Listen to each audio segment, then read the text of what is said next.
Hey everybody, welcome to Houdini Hangout. We are in the beginning of February. Nice to have you all here. Hi, procedural nodes. Nice to have you. Nice to have you. Yeah, everybody, welcome to the stream. Thanks for tuning in tonight or this morning or hey Cammy, how's it going? Yeah, I'm sure it's all sorts of different times of day where you're at. Yeah, hope you're having a good one. Hope your volume a little bit higher, please. I can try. Hold on a second. Check, check, check. 1, 2, 3. Let me see. Let me see. Test 1, 2, 3, 4. I mean, it's pretty high on my end, so I don't want to go much higher than that. So hopefully everybody else can hear okay. Oh, yeah. It's lower than the intro sound. Sure. Yeah, yes. I should probably adjust that. I could adjust that here pretty easily. Yeah, my apologies that the... Oh, okay, cool. Everybody can hear good. Yeah, the intro sound is too loud. I should adjust that, but you know, minor details. Sorry about that. Okay, anyways, yeah, nice to have everybody here. Hopefully you're all having a great day. Hello, Fractaler. Hey, Zach. Hey, everybody. Houseplant. Nice to have you all. Yeah, it's nice to have everybody here. Now it's super great. Yeah, so what are we up to today? What's the plan here? So, we are going to be continuing along with the sort of Stranger Things inspired portal that we were doing last week. Yeah, I'm doing pretty good. Thanks, Fractaler. Thank you for asking. Yeah, I've actually had... Oh, thanks. I appreciate that you like the fire on the intro. Thank you. I did it a while ago now, so yeah, thank you. Yeah, so truth be told, I'm I've had a ton of meetings today and lots of things going through my mind. So we're gonna be I'm gonna be kind of scrambling a little here to kind of remember where I was and try to get back to it, but we'll do our best. But yeah, we're making a Stranger Things inspired portal, breaking some weird kind of squishy kind of wires, and then we're gonna do like a I don't know, like some sort of sheet of material that's going to break as well. Yeah, that's what we're going to be doing tonight. So luckily I have a finished version that I kind of whipped together before. Yeah, so that's kind of the idea here, and that's what we're going to get into. So I think possibly I got the Twitch stream working. Yes, it looks like it. Yes, great. Okay, so the one major negative with this is that I need to have the bit rate down a lot lower. And so if you're noticing there's any quality differences, you can let me know. Hopefully it's not anything, but there could be a chance that the quality is a little lower, but it seems like that's going to give us the opportunity to go to Twitch as well. So if you are interested in that, you should be able to go over there as well, if that's a better platform for you to watch on. And hopefully it won't make me a liar and just stop working all of a sudden. Anyways, Houseplant was asking, how are things at Side Effects? No layoffs, I hope.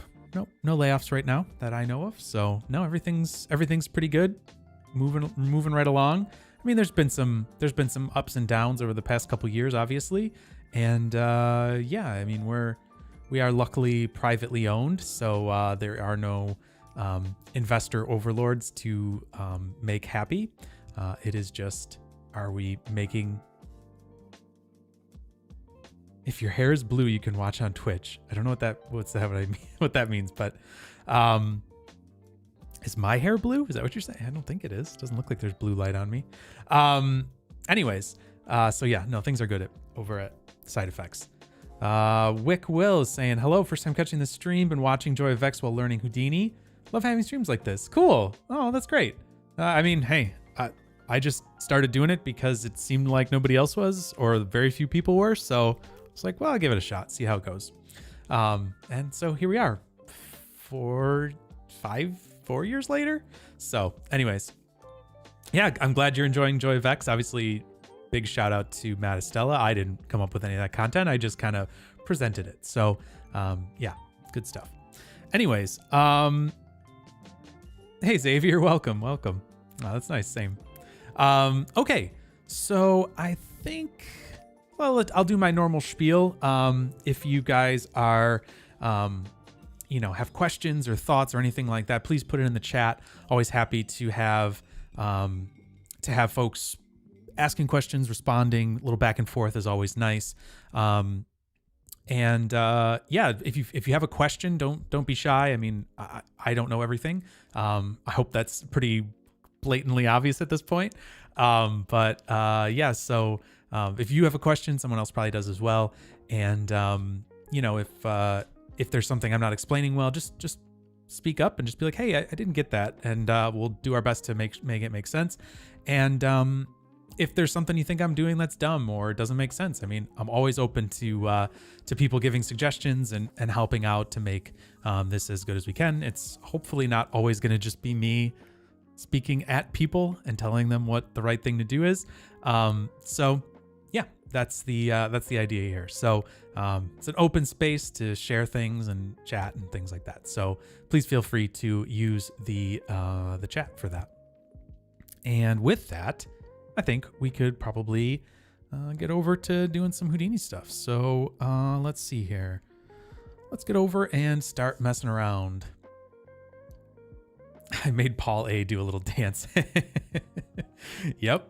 Well, of course. Yeah, you've got to use the labs test geo for sure. All right. So let's see where we were here and just get our brains back into some stuff here. Okay. So here is our geometry. Turn off the ghosting and we can see, let's turn this off for a second. So this is where we were last time. So we had all the wires breaking, and then I think they will snap back up together, and that will be, hello? Thought we had that going. Yeah, there we go. They all kind of sort themselves out and come back up. So while that's playing, I'm just going to come in here and just try to remember what I did last time.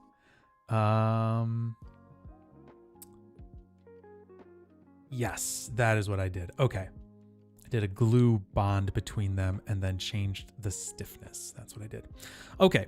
So what we're doing here is actually a weld that's happening here. Yeah, here, this is actually not vellum. I guess it's stitch, maybe. Anyways, this is a weld constraint. You can see right here, and that's what we're using to do this. And this is a binary constraint just to kind of bring everybody back up to speed as far as like what it was specifically that we were working on here. This kind of space in between here can only be broken or reconnected. So let's go back over here and just take a look at where those so there, hopefully you can see, there we go. So these are the seam points, right, of this wire. It's a little hard to see like that. So I'll just do it like this. And you can see those points there are the seam. And what happens is that when we're working with this, we have to kind of tell it where these, which wires connect to which ones, right? And which ones are welded together. So when we get here, we have this weld attribute. And so this is either a number or it's -1, meaning it's broken.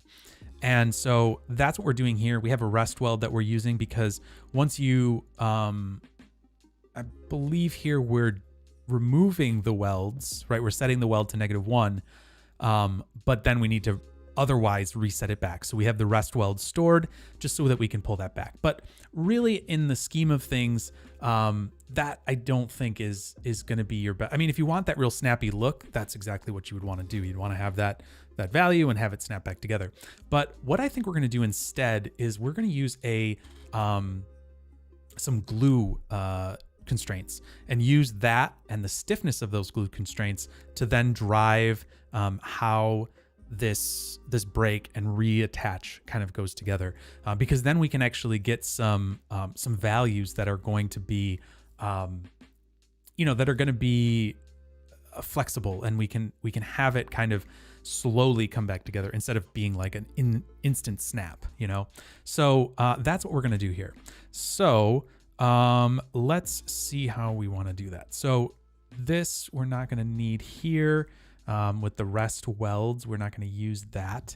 So we could probably, well, we'll just leave that for right now.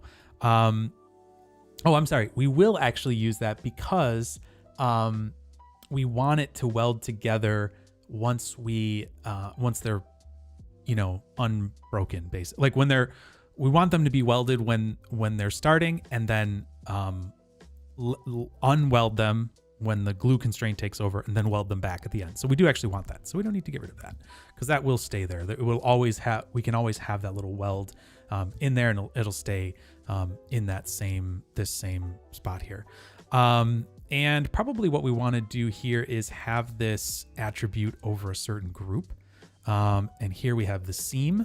And so that should work. I don't know why that's saying it's invalid, but let's just go back here and double check. I don't think it's invalid. I disagree. Yeah, it's not invalid. Silly. Why is it giving me an invalid? It's so valid. It's the most valid thing ever. Okay, so that is... Sorry, I'm just trying to set up my second monitor here, so I've got some things to look at. Okay, so instead of this, let's go in and add that glue constraint, right? And let's add that in here. Let's do a glue, vellum glue. We'll throw that in here. And what we should be able to do here is have this go between just those, right now you can see it's obviously going between everything. And what we want it to do is only go between the seam points. So what we can do here is we can come up here and change this over to points, and then we can change this to seam. This might be a little hard. Let me see if I can change this and make this a little easier to see. No, that's not easier to see.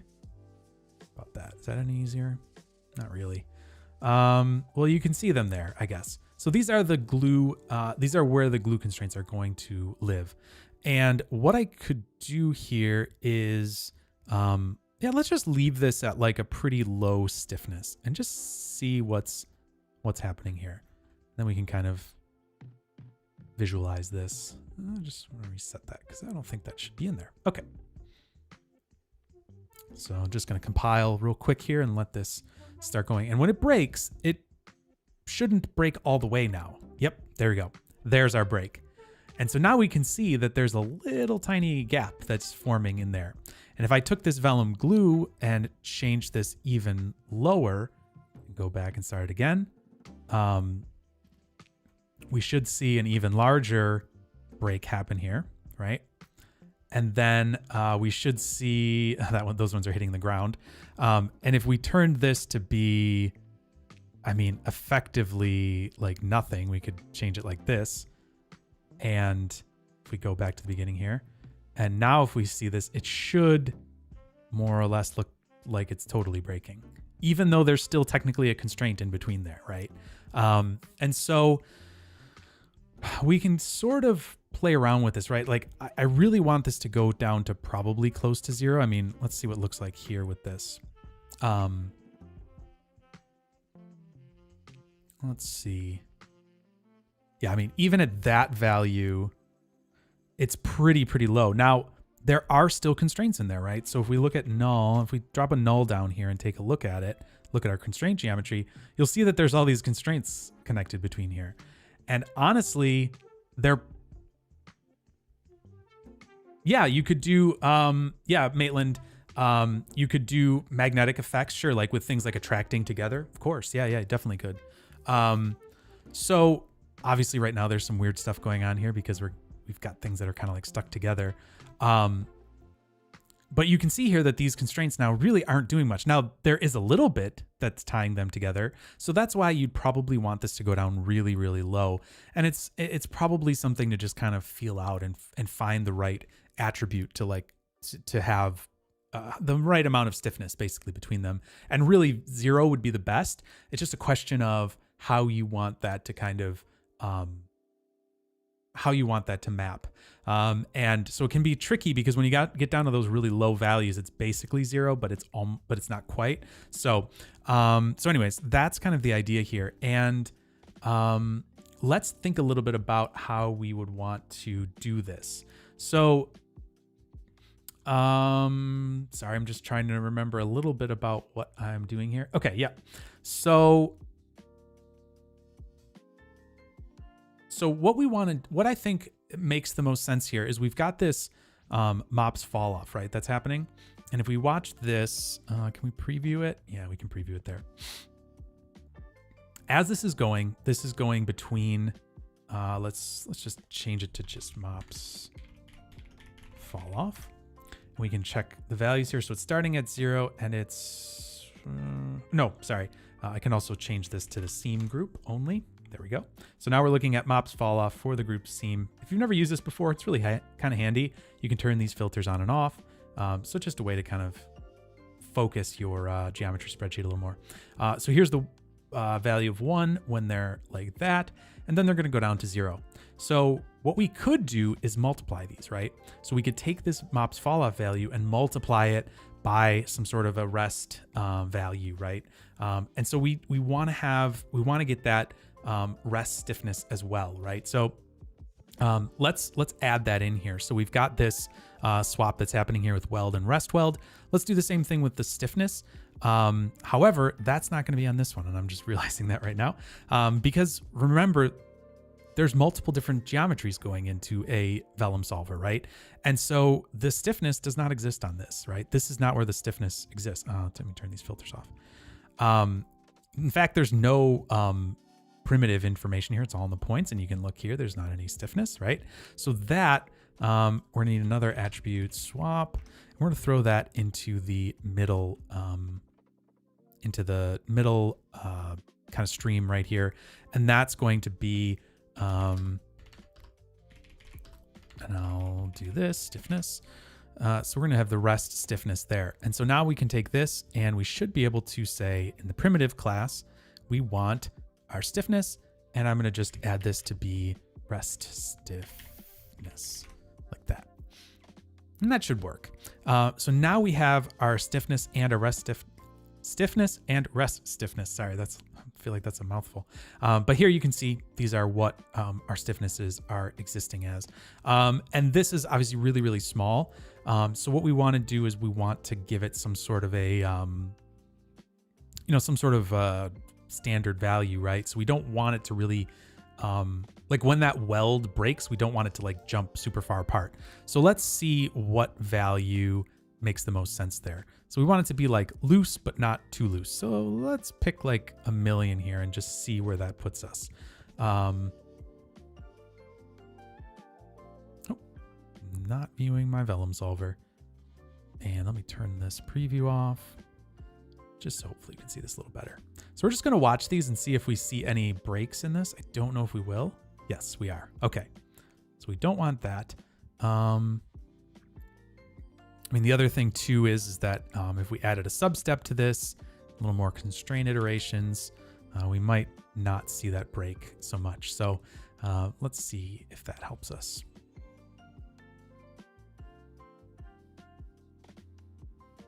No, we're still getting a little bit there. So certainly that's going to be an actual thing that's happening. The other thing that we need to think about here is, that's right. We need to think about the actual thickness of these, right? Because when these break, you're going to see that it's all of these like bluish colored ones here, I think, or no. Well, we'll see. We'll see where they are, but we should see these break apart. And I think part of the issue here, yep, this is definitely part of the issue. Part of the issue here, we can see it right here very, very well, is that this break is actually being determined by the p-scale of these points. And so we really don't want to have those points have this P scale, right? Because they're colliding and that's causing some issues. So I think our best bet is to scale this down because it's trying to collide here. Oh, you know what? The other thing we might be able to do is disable the self collisions on this. So let me actually pull that up. I just thought of this as a new way of doing this. So let me do vellum. I think there's a vellum attributes. Yeah, there we go. I think there's a self collision here that we can find because that would be really nice. We could turn that off.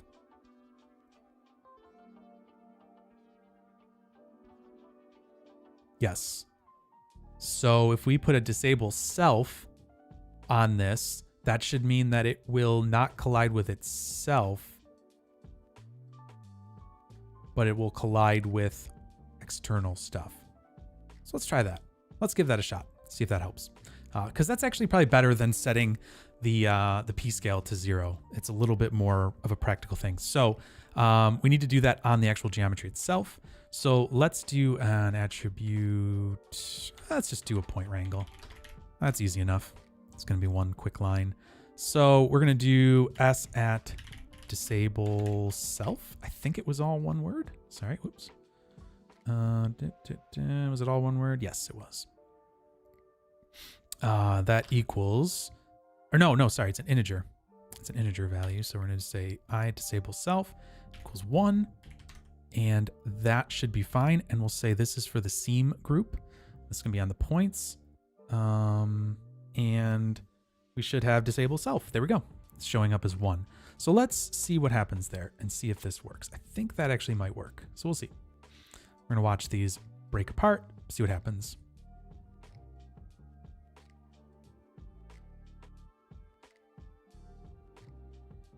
Yep. So that is certainly working. Now, you can see that these are now over top of each other. They're overlapping. So let's turn off that thickness. We can see that there is a tiny break there, right? So now we're not struggling with the collision of these actual points, right? We're not dealing with the collision, like the collision between the individual points. We're dealing with the actual strength of that bond. So let's go back over here and maybe we'll crank this up a little more. See if that gets us somewhere. I don't want to go too stiff because then you've got, you have multiple orders of magnitude that you have to go down. Actually, that's probably pretty good because we want this to start coming apart as right after that. So I don't want it to go too crazy. Zach is asking a question here. I just want to look at this again. Is self in this case per primitive line or the vellum stream? So this would be like the vellum object, right? So like, I think that it would be. That's a good question, actually. Let me see if it says in there because I want to say that it's probably for the vellum stream.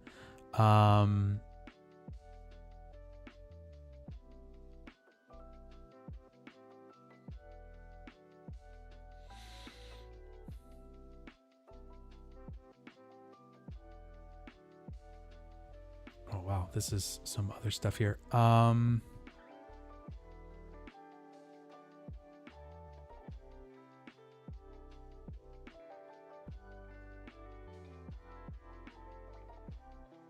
Yeah, it should be everything that's in the stream. And I think it won't be for any collision geometry. So the collision geometry would be separate. And then, yeah, it would be everything in the stream. So like if we weren't doing this with the SOP level stuff, and if we were building it in a straight like DOP network, you could have like probably multiple vellum objects, like streams that would probably be in there. And that would be fine. It's just, yeah, I think it's mainly just keeping it so that it's still colliding with external stuff. Like in our case, like the walls and things like that. And really, I think it will still have some, well, This is basically a better solution than just setting it to 0. Yeah, it's a little strange because you're setting up like there's setup with this. So like if you were actually using like a DOP network itself, and going inside and doing like a Vellum object and stuff like that, you could have, I think, multiple Vellum objects going into one solver, and that would be okay, into a Vellum solver. And then that you could set it so that it would only collide with stuff in that object, I think. So I think that's kind of the idea of what's itself, you know, but, yeah, I think it's a little bit better, than just setting the point value to, or the P scale to 0. So anyways, but yeah, hopefully, I don't know. I don't know the actual answer to that. So that's a good question, but yeah, I'd have to look into that. Hey, Accessible, welcome. Okay, so what are we doing here? All right, so we've got that set up. Now the thing that we really need to do here, we've got our fetch attribute here that's bringing the mops fall off in.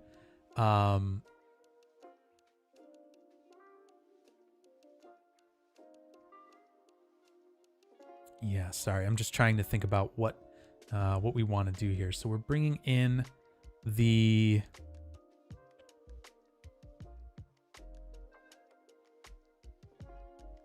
sorry, I'm just double checking some stuff here, just thinking about things. Let's also, I just want to match this by index here. I just want to make sure that we're not losing anything strange when we're setting these things up inside of here. So, yeah,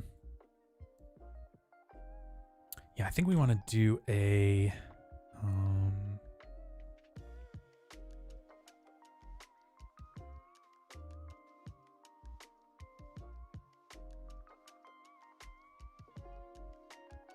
okay, we had an index earlier. Let's just do this. Let's do an enumerate again. Just make sure that all of our points have a unique index attribute. Okay, that should be good. Great. So now the other thing that we need to do is we need to bring in the mops fall off to that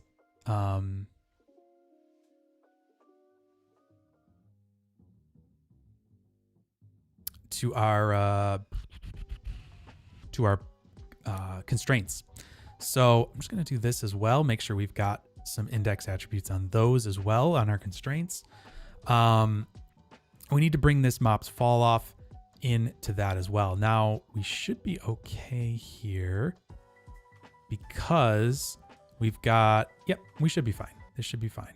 Now we still have the same points, right? But we have different prims. And so that's where we're going to kind of have to figure some stuff out here, right? Because we can transfer these point attributes, right? These are all just point attributes that are existing here. This fall off, right? We can transfer this from the actual geometry to the constraints. So we can do that in here. We can do that pretty simply too. We can take this fetch attribute. We can just take this and actually set this to constraints. Now, if we were doing this, we'd need to go in with like wrangles and stuff like that otherwise, but this is a pretty straightforward way of doing it. You could use a pop wrangle and set some inputs to, you would use the bindings here and change it to constraint geometry. In this case, we're just doing it on constraints, and we're going to run over points. I think, sorry, I'm just thinking here. And we're matching it by index, so that should work.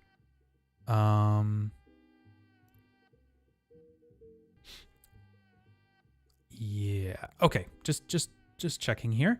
And if we go to our Vellum object and we check out our constraint geometry and play this back, hopefully we'll see.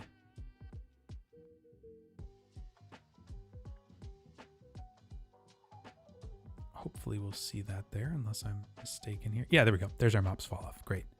So we're seeing this mops fall off value. It's being applied, and we should see that.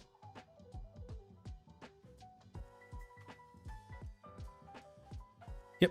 adjusting. Great. Everything's working. Cool. So,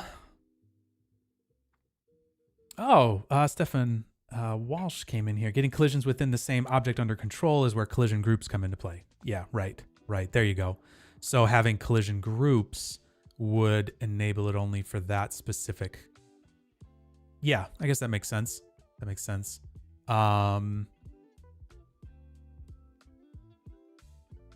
Yeah, I don't think that'll be very advantageous in this case because it's literally just one point on this string that's going to be maybe intersect. I don't know. We'll see. Maybe we'll get into collision groups. Nice to have you though. Nice to have you in the stream. Right. Sorry. I'm trying to just get myself back into this. Oh yeah. Cool. Not in this case. No, just in regards to the question above. Yeah, exactly. Maybe if we have this other mesh in between here, that actually might help, but we'll cross that bridge when we get there. Okay. So we have this.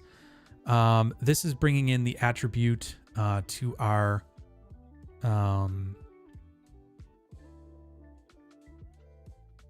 it's bringing it into our constraint geometry.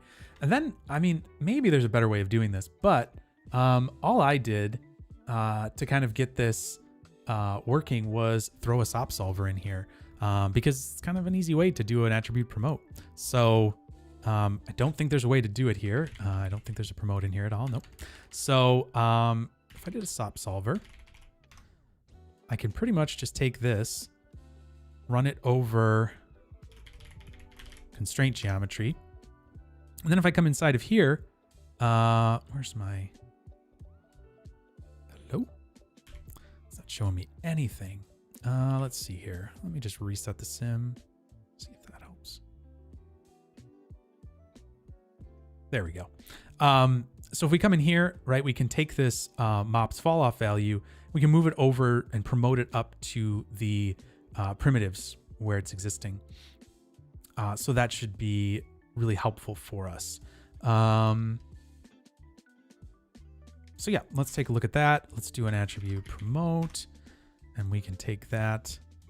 We don't have to delete the original. We can take the point, go to primitives, and do the MOPS fall off there. Yeah, average should be fine. If we look at this, we should see now that there's MOPS fall off on this, and let's just see here what we get. So we should have, let's see here. There we go. We've got some values coming in here. Oh, maybe maximum is what I want. That's probably what I want. And then we should see these change here as well.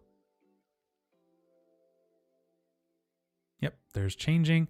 And the other thing that I'm just thinking about here is that really what we want this to be is,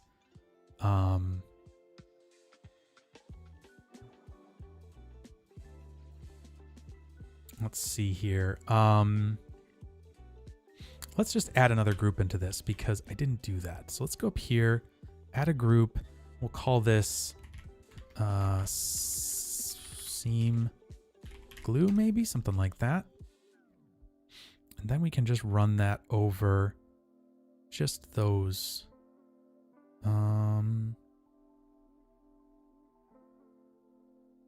Maybe. Let me think about that.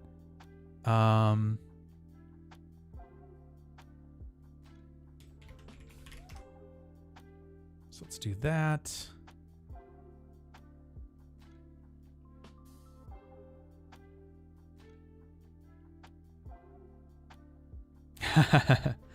Yeah, we did it before, but we're adding some stuff to it. So yes, we did it a couple weeks ago, but this week we're going to do something a little different, adding some things into it. Okay, so there we go. So we've got the MOPS fall off coming in here. We could change the new name to be whatever, but that's fine. We've got our MOPS fall off. We can use that just to maybe keep stuff straight in our head. We can just continue to use that fall off attribute. And then what we should be able to do is, if we do a vellum constraint properties, this is where we can start to adjust that, right?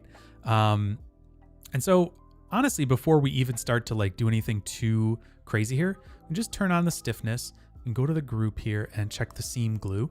And we can leave this as, I think this is a multiplier.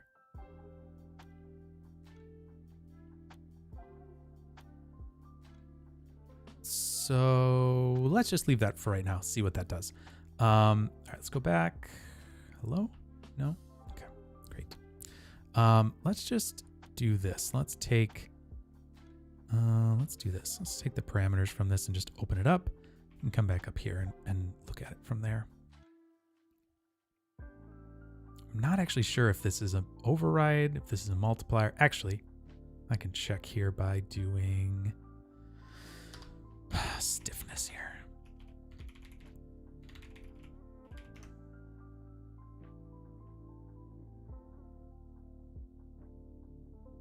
Yep.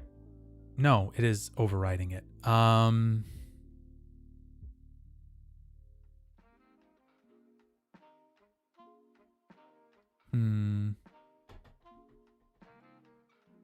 Okay.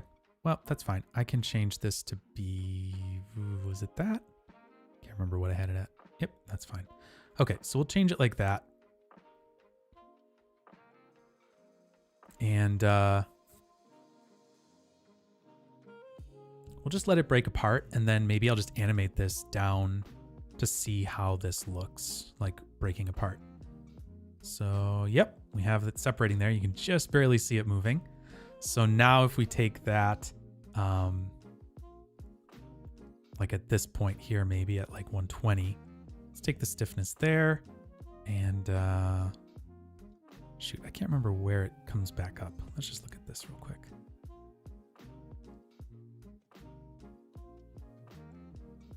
Yeah, it doesn't really matter. Let's just set it to be like 240 and then we'll set this to 0. Yeah, that's a good RFE, man. There should maybe just be a thing in here that says like override, or, you know, there should maybe be something there that's like, because I feel like an override like toggle or something there would be really nice. Yes, like override versus like multiplier or something. Yeah, I think that would be really nice. RFE it, man. Do it. All right, I'm going to turn off this preview fall off, actually. Unfortunately, that's going to invalidate this. So let's go back in here and take a look. So everything should kind of separate apart here. You can see it all kind of like, see that little relaxation? That's actually it breaking apart, quote unquote. But let's just see what this looks like with the stiffness. And we're gonna have to probably play with this a little bit to get a good like value of this stiffness, because it's gonna like should slowly be coming apart here. Maybe?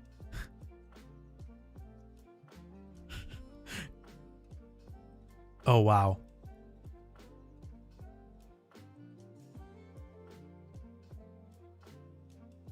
Yeah. So that's the kind of crazy thing here, is that it's like stiff until it gets to that point, like way tiny. So it's like, yeah. So this is actually way too strong. So let's just try something a little different here. We can play with this. This is actually maybe a really good way to kind of figure this out, is because we can actually mess with the stiffness here a lot easier than worrying about it like programmatically when we're inside of the solver. So this is just like a straight up animation that we can just do and just kind of play with some of these values. So you're going to see this kind of come apart there. Maybe not.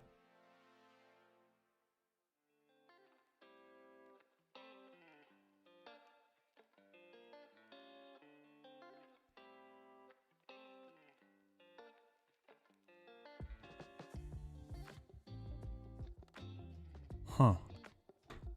Okay.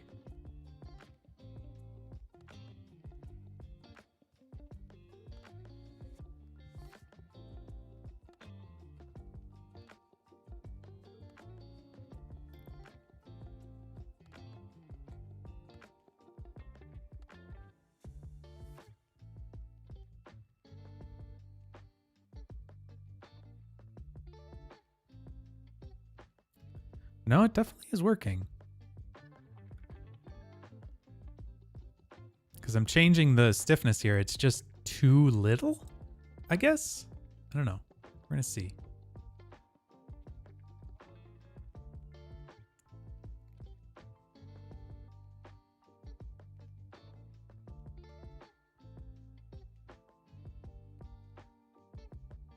Yeah, see, we got the stiffness changing here.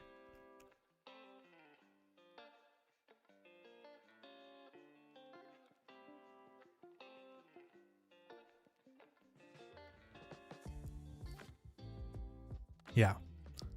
So this is the crazy thing, is it actually doesn't even need to be that high, apparently. Let's just set it to 1, actually. Maybe that's fine. Let's see. Maybe just the stiffness was way too high, and that's all that we need to do. So we'll see.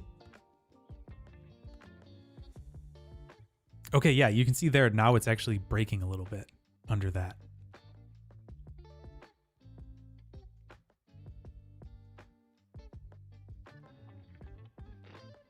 Yep, now it's slowly kind of stretching apart here.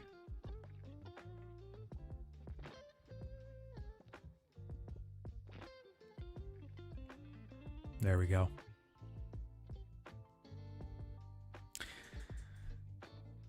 It's reconnecting now, freaking out. I forgot about that it was going to re-weld, but that's okay. Doesn't really matter. Yeah, with like a ramp or something like that, sure. Yes, that would definitely make a lot more sense. Yeah, it's like almost like it needs to be like a logarithmic like function basically. But you can see here it's now starting to actually like do its thing. So that's good. So maybe we don't need it at 1, maybe 10 would be fine. Let's see. Let's just see what that looks like. But yeah, definitely we want to ramp it and do some things like that. I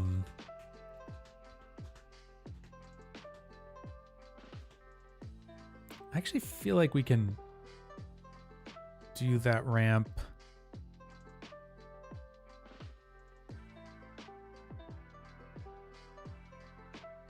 Yeah, we'll have to see where we can do that ramp.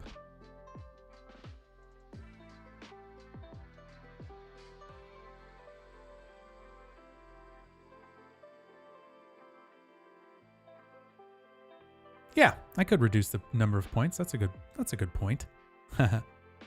Let's see here. Let's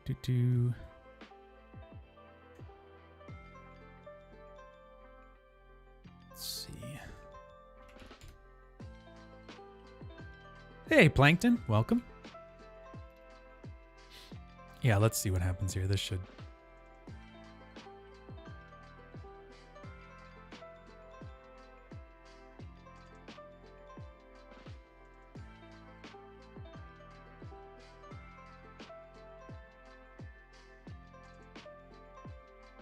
Yeah, there you can see it's definitely like snap, snap, snap. Crazy. So it's definitely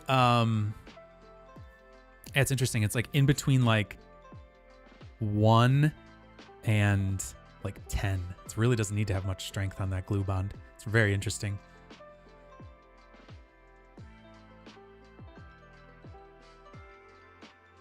Yeah, it's probably like 1 or something like that, you know, and then just having it really ramp off slowly. Check your collision limits radius. We're talking about, are you talking about these collisions? Like these? Because yeah, they're not colliding anymore. We turned that off. I don't know if you saw that or whatever. But they are technically overlapping here still. Yep. Yeah. So those are not colliding anymore together. All right. So that's good to know. We probably want this to be somewhere at like, yeah, let's see here. What do we say this? Yep. Yeah, I'm just going to delete this because we don't want that anymore. Let's do this at 5 maybe. And I think that'll pretty much hold itself more or less. It might have a very tiny little break. Yep, that should be fine. Especially considering we wanted to start separating after that. Because if we look at this here, We have the mob's fall off value and it's going down, down, down, down, down, down, down there like that. Yep. So that should work. Okay, so now let's do the expression here, vexpression.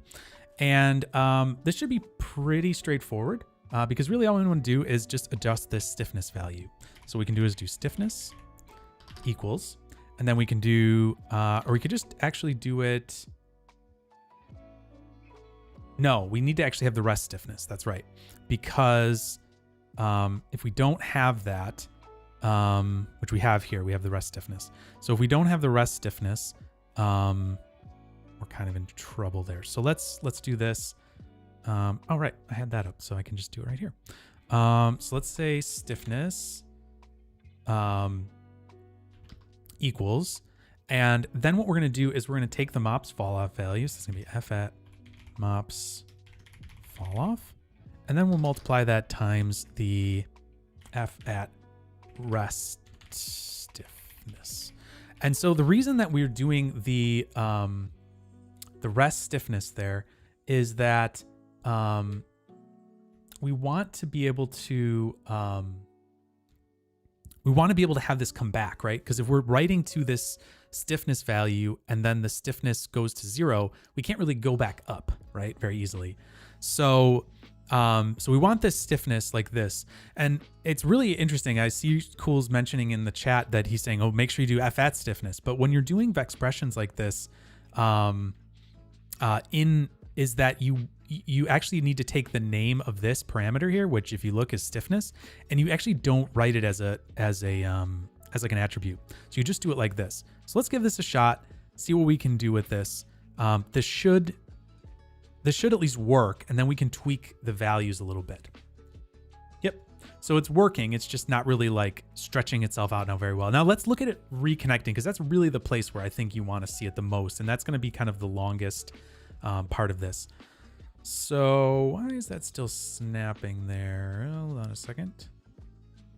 Oh, interesting. Why did the stiffness go all the way back up? Oh, I see. Right. Because we're going from that original stiffness. Yeah, exactly. Mr. Walsh is correct there.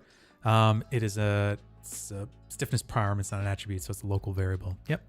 All right, so I need to set the other rest glue to this. I was thinking that this was going to overwrite it, but it won't, because it's just using these values. So I'm going to set this here to the same value, 5 and 1. And now let's play with this and see where this gets us. Hopefully that's a little closer to something reasonable.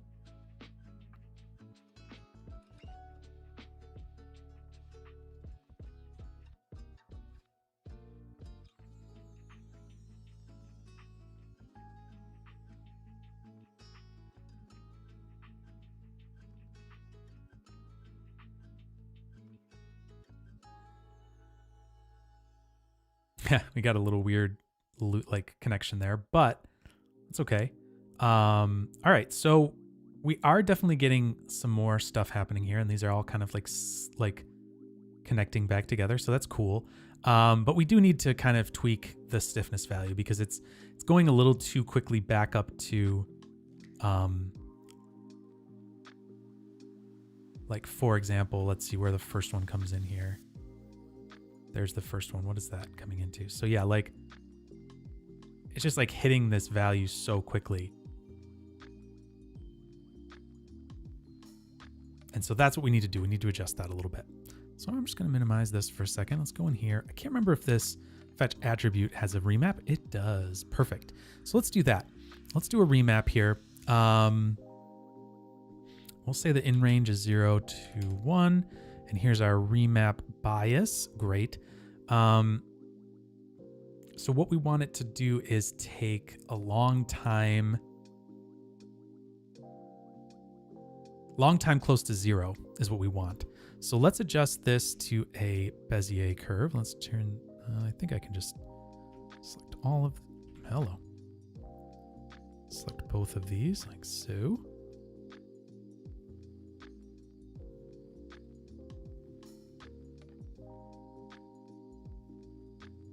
Yes. Yeah, you could feather that as well. Yep, for sure. Yeah, I guess there's like, yeah, there's so many different ways you could do it, right? I'm thinking something like this is going to be good because then we want it to be close to 0 a lot and then come up. Well, actually, yeah, let's try that. Let's just see. I think I'm thinking about that, right?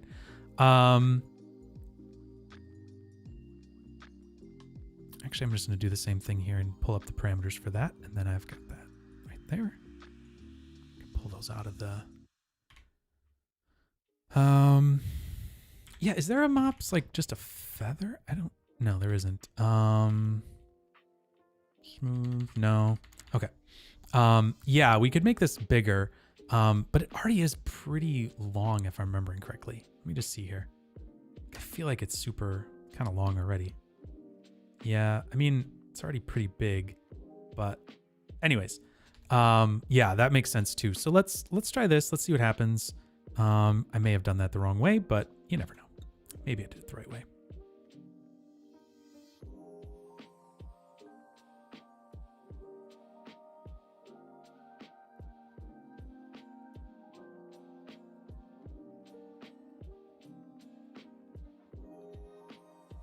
Yeah, there we go.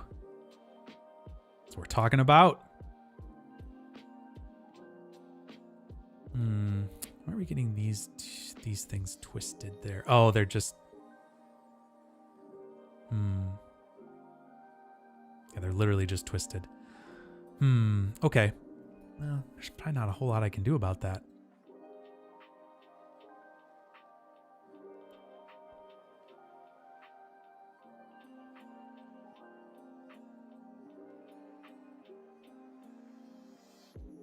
Now, the other thing that I could probably do here too is bring the stiffness down of these in general. That probably would be sort of nice as well. So let's try that. Because they don't really need to be all that stiff. So let's just play with this a little bit. Wow. That is incredibly stiff. Let's see here, because I want them to be a little stretchy.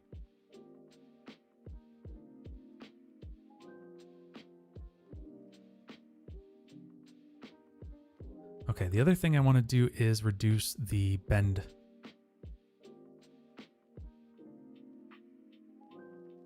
Yeah, cool.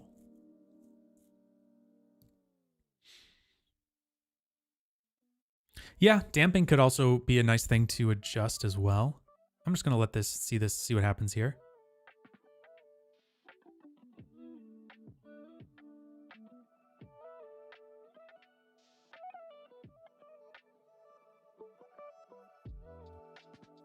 Yeah, that's doing kind of what we want. All right, let's crank this back up and see what's going on here. I've got my scatter here. Just go back up to the original value. Go over here. Cool, cool, cool.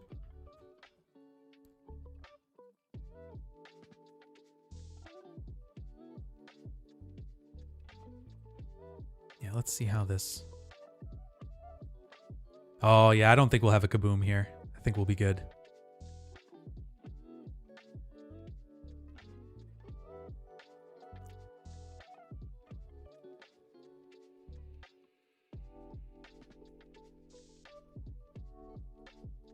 I have a feeling a lot more of these will get twisted together, but that's okay.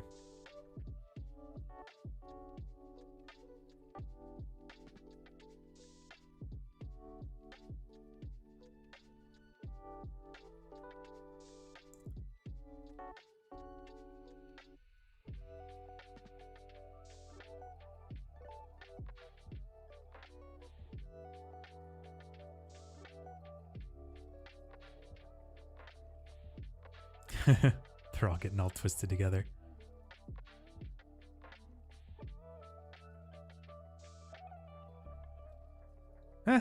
Well, nothing blew up, so that's kind of exciting. There's a bunch of twisted stuff here, which is kind of unfortunate. But I mean, that is what it is.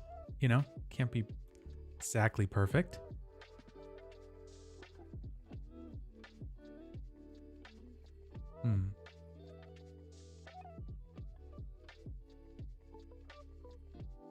still feel like it could be a lot less stiff. That's kind of funny.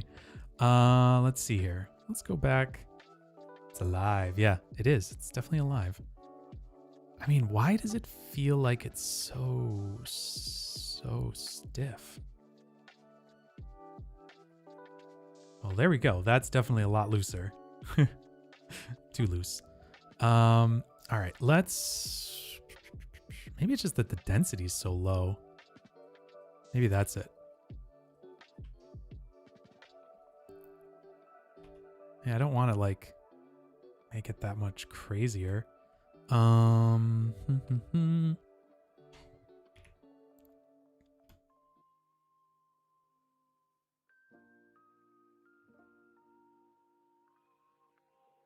let's see if we can just up this a little bit, maybe. Just bleed some of that out of there.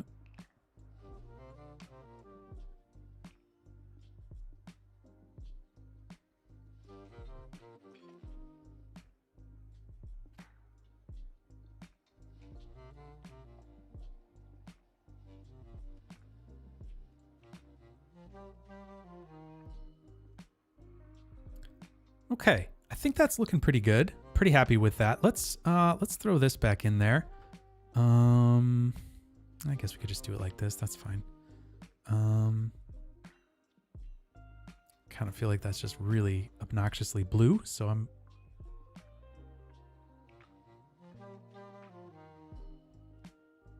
Interesting. What just happened there? Why are we getting collisions like that?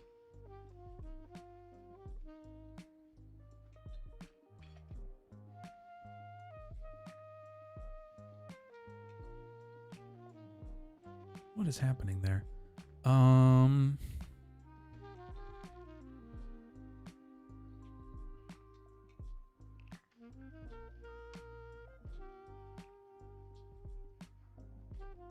It's too expensive of a collision.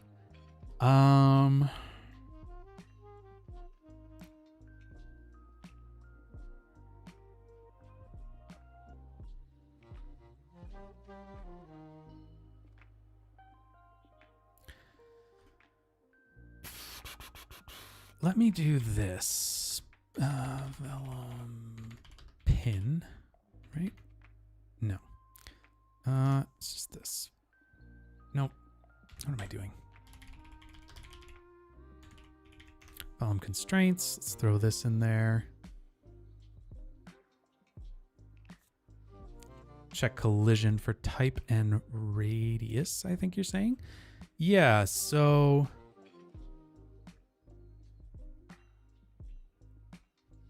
what does that even mean? Fail... What is it saying? What is the blue saying?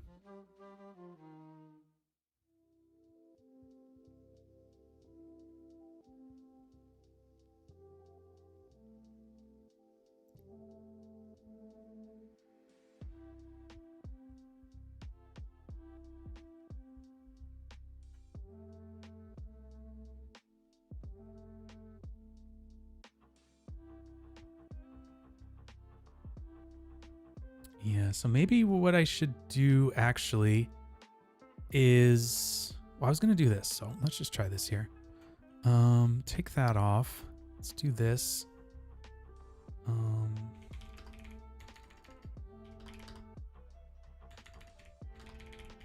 Just wonder if we could do this maybe here. Pin to target. This is interesting because it has... Doesn't need an orientation. Let's just see if that helps. Permanent with that. Let's see. I don't know if that'll help. Oh, I said that for every point. That's not what we want. Points, roots.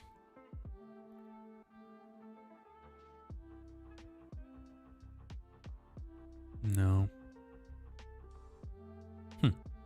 Why is it doing that?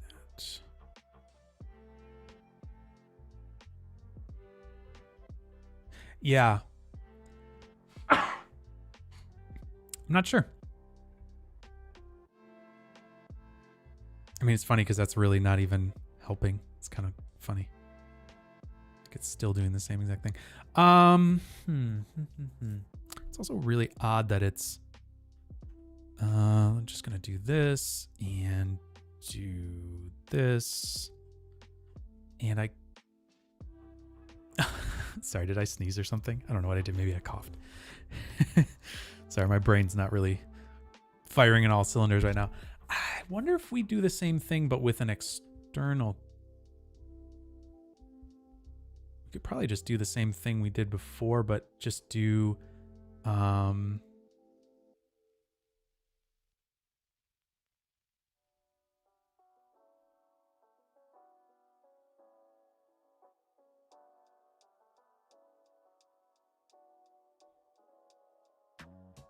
let's see, maybe we could just do, oh yeah, here, collision ignore, that's the collision groups.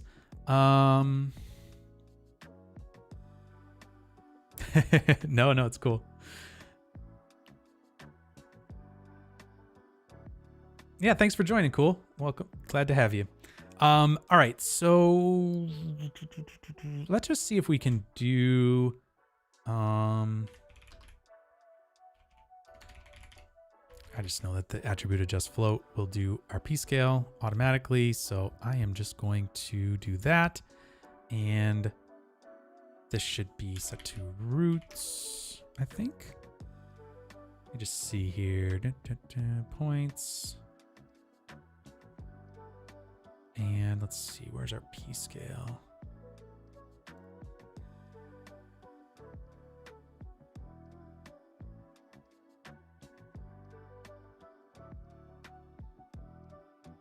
Is that not doing it? That's really weird. Oh, because it's set to add. Set it to always. Great. Let's try that now. Because those don't really need to have any scale because they're pinned to the wall. Okay. What the heck? What's happening here? Hello?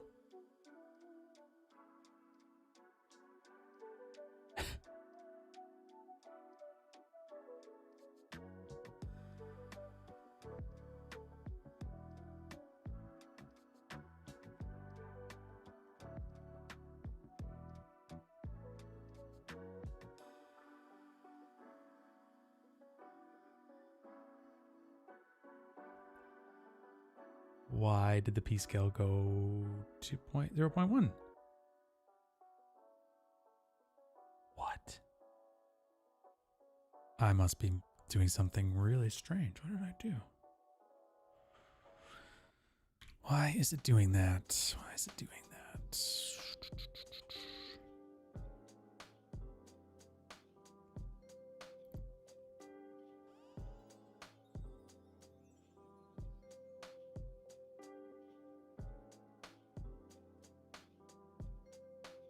Okay, maybe that's what it is. The default thickness. I can set it to 0, maybe?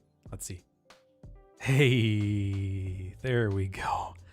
I was gonna say I am losing my mind if that's not gonna work. Okay, there's the answer. All right. Hooray. Now we've got that working properly. Lovely. Turn off the thickness. It should all collide relatively nicely. Nice. Cool. So, yeah, exactly. So it's really just, I think, getting that, since that collision is happening, you know, like right on that surface, you don't really want it to be,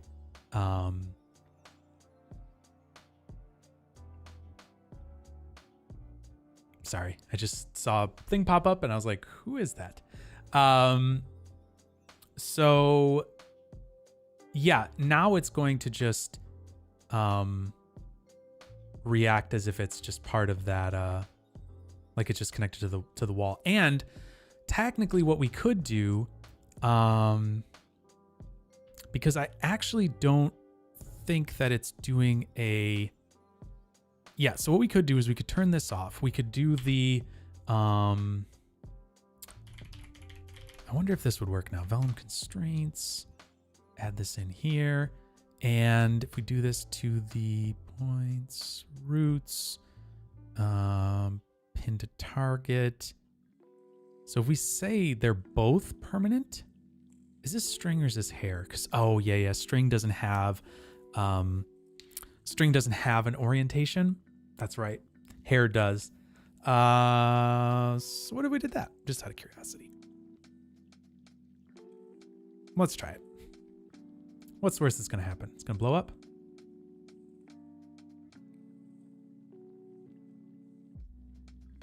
Okay, see, this is interesting now. Now those like connections are all like baked in, basically. Like the angle of those, of where they are, is kind of like baked in.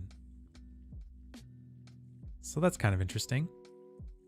So if you want that type of a look, hair has an actual orientation, so it can actually keep that that orientation pinned. And if we wanted it to be a little bit more, I don't know, like not rigid, but like not bend quite so much, maybe away, you could set the stiffness up a little higher of the bend constraint. You know, it's all up to you, but now they like don't even now they're like stiff. Ooh, I don't like that. I don't like what's going on there. That's weird. But you know, it's all possible. It's all possible. Yeah, there's so many of those little things in there. I mean, there's so many different constraint types alone. I get confused all the time with it. So yeah, it's a deep topic for like one solver. It's super deep. There's lots of stuff in there, man.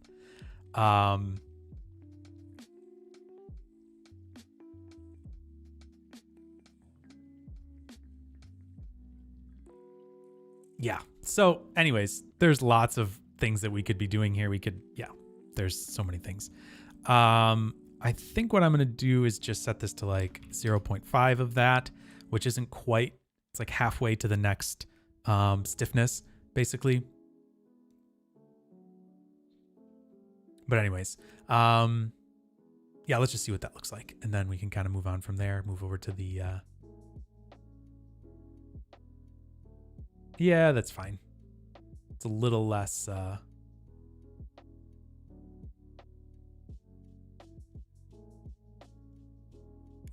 lively. I don't know.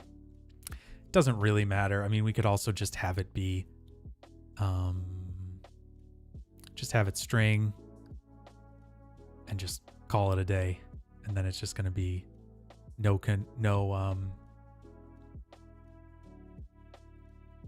oh yeah. Sklabador just said, I don't really get the orientation thing here between string and hair.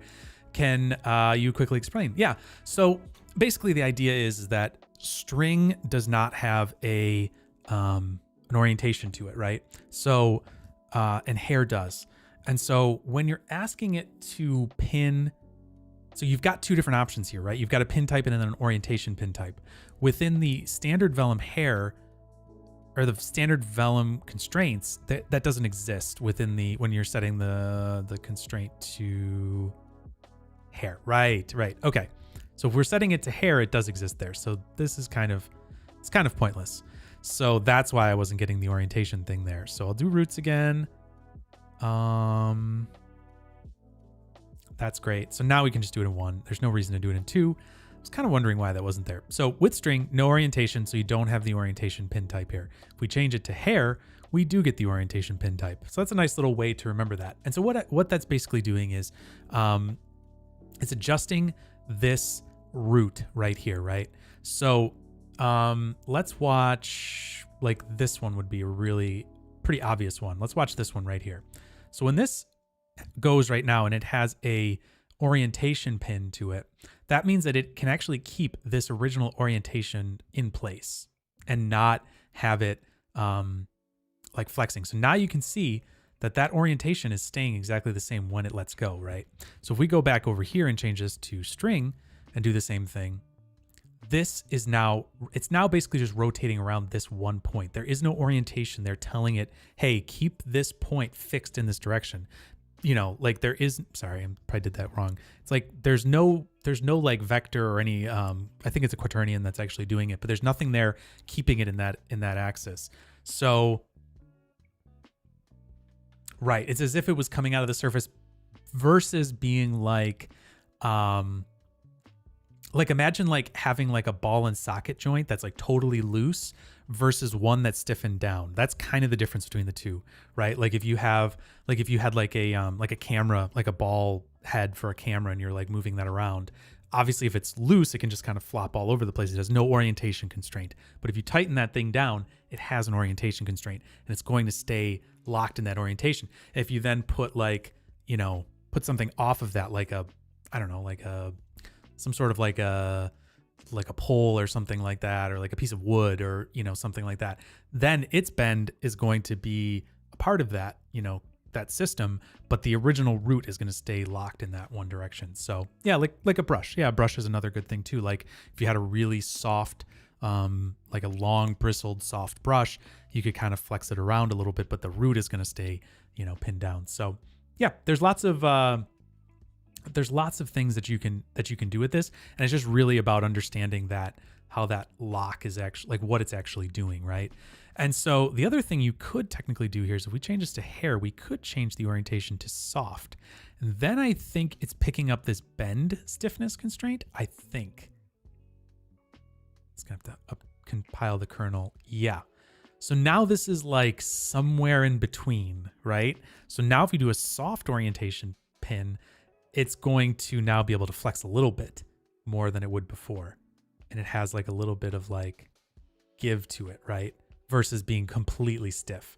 So that might be more of your, a better way of doing that, right? So it's going to be a little bit more, it's going to have a little bit more rigidity. And in that case, if you wanted to do that, that's where you would have, having the separate constraint is actually really helpful. Because if you do the vellum constraint and set this to the pin to target, and you change this to be soft, then your bend stiffness comes up here, and you can actually control that bend stiffness separately from the bend stiffness of the rest of it. So you could have the root, you could have the rest of it bending differently.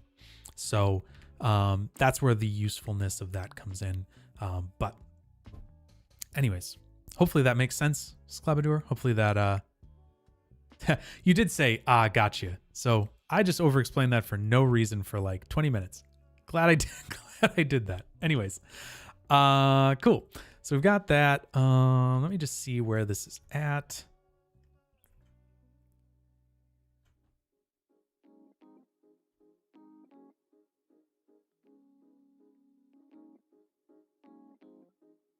Yeah, I like that. That's fun.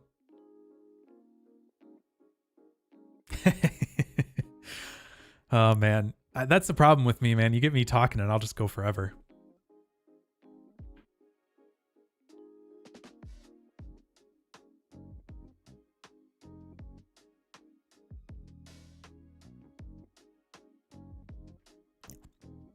I like the way that these strings kind of like these like wires kind of come back together, because it's like, it's almost like they're sort of like alive in a weird way. They're kind of like slowly making their way back together, and they've got this kind of like bounce. So it's kind of interesting. They're like kind of going like, I don't know. It's got kind of an interesting look to it. Yeah,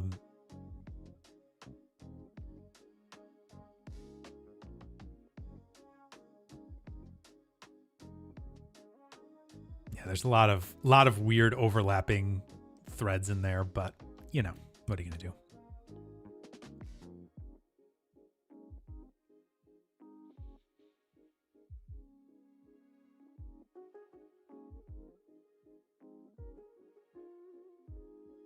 Yeah, maybe bleeding some of that out would make sense. Let's see here. I think if we're going higher with that, that's what we want. I think that's what we want.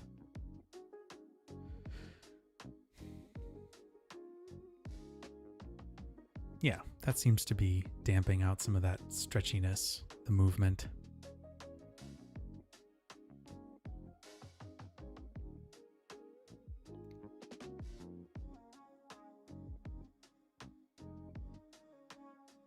Actually, you know what? Just for making this a little quicker, I'm just going to do that again with this and just say 25 instead. Just make it nice and quick. Just see what happens here. So we're not waiting for it.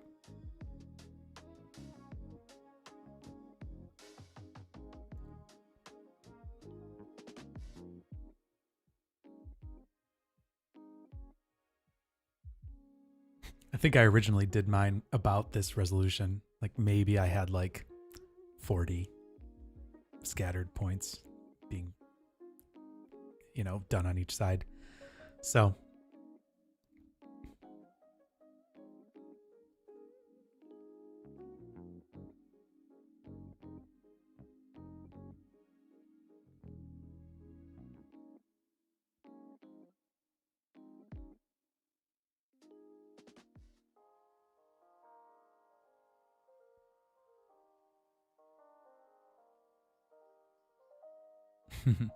yeah, it's just funny. Like these are just happening to like really weirdly overlap. So it's almost like, yeah, it's almost like you'd want to like change the scattering of that or something. It's just spaghetti door is looking nice. Yes, the spaghetti door. Yeah, it's almost like you just want to change the seed on these a little bit.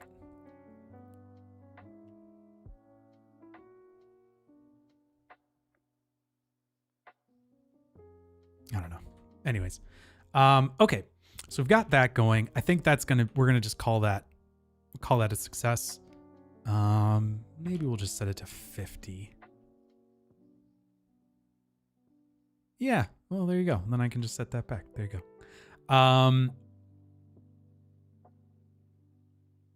Okay, so we've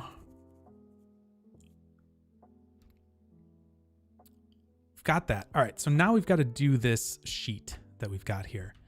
And I think what will be helpful for us is let's find where that geometry is here. Yep. Oh, weird. I'm just going to clip this down a little more because I had some middle weirdness there. Okay, there we go. Maybe something like that's cool. Oh, maybe that's why I did it. I don't know. Sorry. Just don't really want that middle little section in there. So yeah, it's fine. Okay. So now what we can do is we can actually use this geometry to help us fit that. So let's do this. Let's come in here and I'm just going to say, add a null, just say inner portal, something like that. Color that yellow. All right, and then let's go to the slime sheet here, and instead of grabbing this outside, let's grab that. Let's see here. What is it? What did I just call it? Slime wires, inner portal. There we go.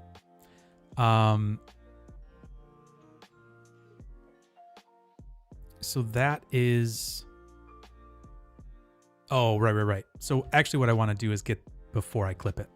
Because that's not going to give me that little top part. So let's actually put this up a level, just up above this node instead. There we go. That's going to be our inner portal. And now if we look at this, we should have our sheet there, which is looking pretty good. All right, so we have that slime sheet. And now what we can do is let's maybe remesh this and just get this in a little bit of a better situation.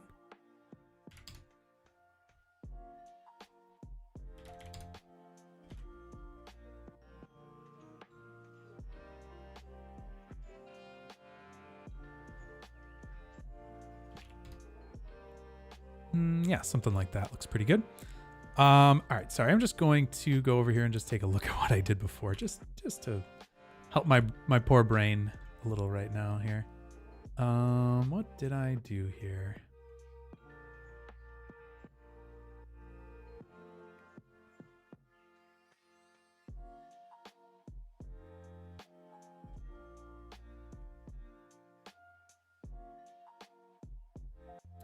All right. So I did that with a Boolean fracture, I believe. Shatter, yeah. Okay.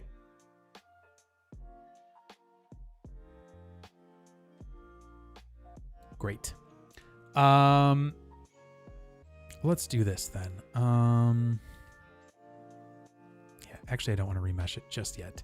So I am going to take this arch geometry. Well, that's the inner arch geometry. Let's take the actual arch geometry itself. So let's grab another object merge here. And we'll say get inner arch geo. And then this will just be arch geo. And this will be that one. Perfect. So then we can just Boolean this, Boolean subtract. So we'll take that as the first, wire that in there. Now this is going to error out. It's not happy about that because I would assume it was not happy because of this. So let's just try this, change it to surface. And now it's all happy because you want to treat this as a surface and that as a solid. So now we've got that subtracted there, looking good. Let's do AB seams. I think that's what we want to use. And now if we do that, we turn this on, and these are all the outside points because we're going to want to pin this. We're going to want to pin this to the geometry, right? To the in place, basically pin it in place so that as this thing falls, it's going to do kind of the same scenario that we had with the other one. We just want it to stay attached on the sides of it. So let's take that. Now we should be able to remesh this. Those should not go away. Nope, they do not, which is great. And yes, okay. Just trying to think about how we want to do this here. Okay, so we've got this. The other thing that we need to pull in here is the cutter geometry that we used, which was over here. I don't know why those are over there. Let's just get rid of them. I don't think we need them. Where's our cutter geometry? It must be down here somewhere. Yep. So I'm just going to put a null here as well so we can pick this up. And we'll just say cutter geo. And let's come over here and reuse that. I'm just gonna. Sometimes it's just easier to pull something you got right there. I've got this. There's our cutter geo. Great. So then we can do another Boolean, and we can do a Boolean shatter, I think. That's what we want. And this is going to be mad because they're both surfaces. So let's do that. And we should have that. Now, why are we getting weird normals there?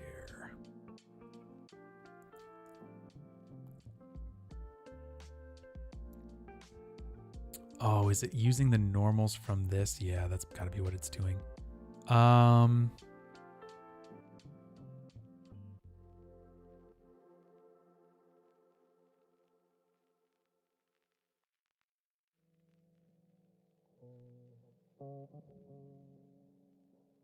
Oh, right. We want to do that probably. That's probably better for us. Because we actually can't. I actually wonder, would this be better?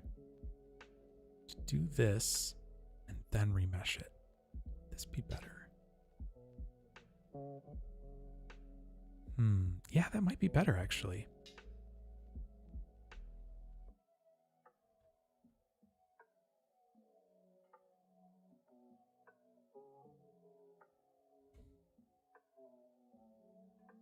Do we still have that AB seams?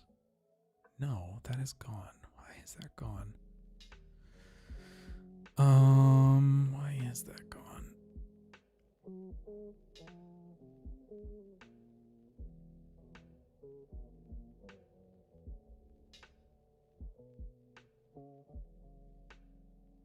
Maybe it's kind of writing it over internally? That's weird. Why would it be doing that? let's just call this sheet pins. Is that going to stick around? Of course it won't.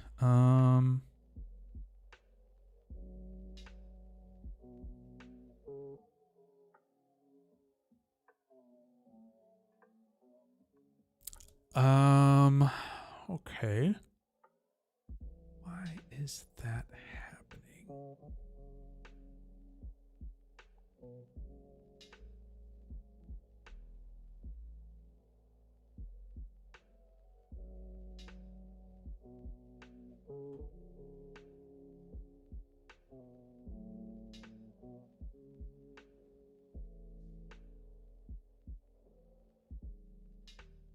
Oh, because that's an edge group. That's why. That's not getting right. So I need to adjust that and turn that into a... yeah, I just need to promote that. So let's do a group promote. And we're going to take sheet pins and go to points. That should work. And do we still have it? Yes, we do. Hooray. Okay, great. Thought I was losing my mind there for a second.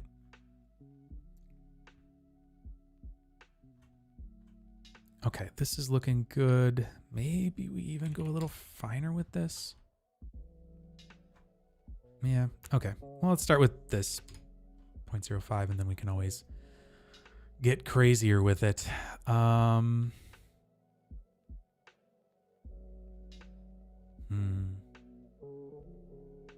The other thing to kind of keep in mind here is that this cutter geometry is going to have a bearing on this because where that crosses, you're getting points based on that. And so that is actually adding points into this. So that's where the number of points along this seam is coming in. So just something to keep in mind. So let's do this and we'll call this seam. And then we'll promote that before we remesh it. Yeah, let's do that. Group promote. Throw this down and we'll do seam to points.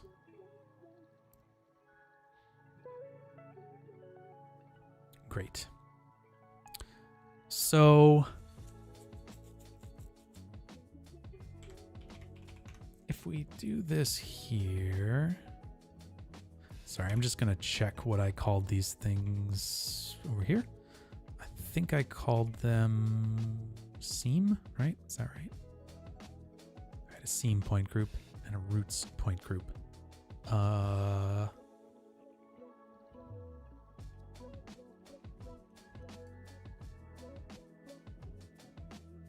just going to think about that for a second. Vellum glue, am I using that here?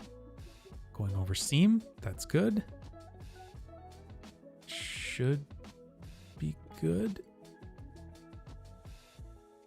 Maybe I should actually change that and give it a different group name. Just to be safe. I can always throw them both into this same.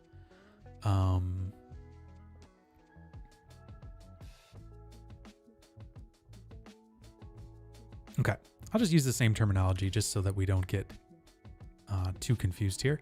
So let's go over here and I'll just change this to be sheet roots. Or maybe roots sheet. That doesn't really matter. Sheet roots is good. Oh, right. That's why.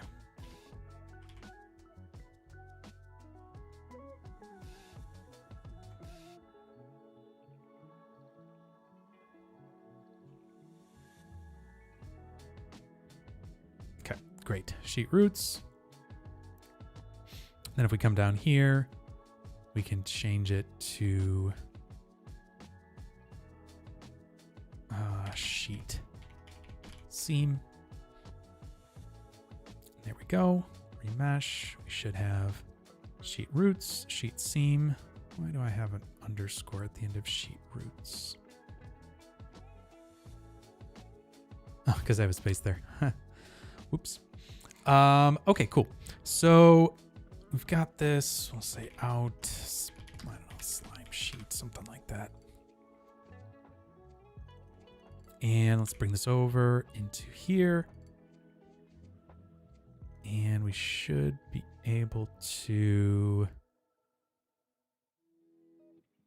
yeah, let's do this. Let's do a group here just because we need to know the difference between this here. So we're going to call this slime wires.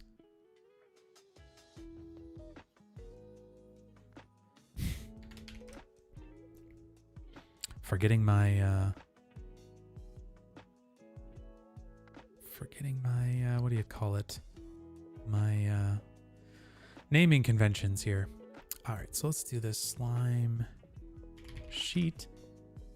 So do this. Grab that from slime sheet.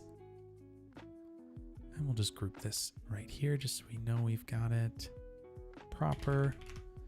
And now what we can do when we do this is we can actually work with these things separately. So now this will only work on those. Don't have to worry about that being an issue with this sheet. Oh, that's weird. Why are those crossing? Oh, that's so annoying. I thought I had that figured out. Oh, I know why. This match size, I bet you, is centering. Yep, it's centering on all things, and we don't want it to center in Z. So we're going to do none in Z. That's why. Now we're good. We don't have any overlap. I was like, why is it doing that? That's so annoying. Now we're good. Okay, so we've got that. Let's make this a little longer here. And I think we could just do a...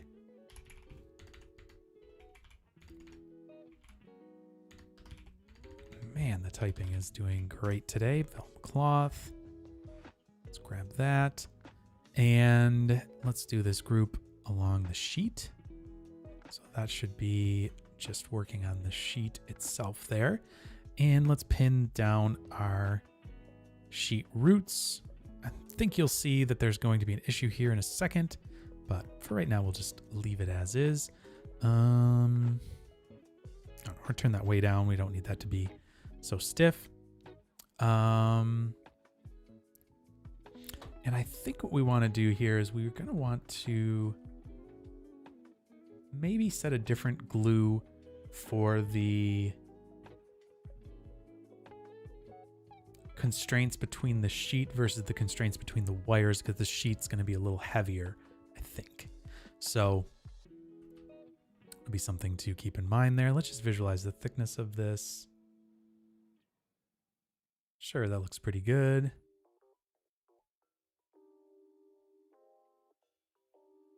Yep. Okay. Let's just do this stitch here, and we'll add in the sheet seam.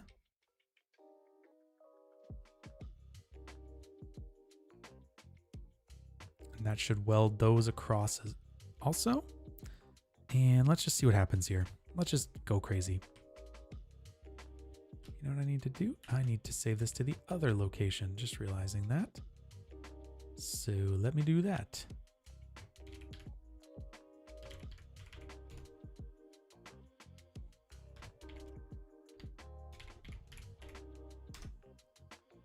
Great.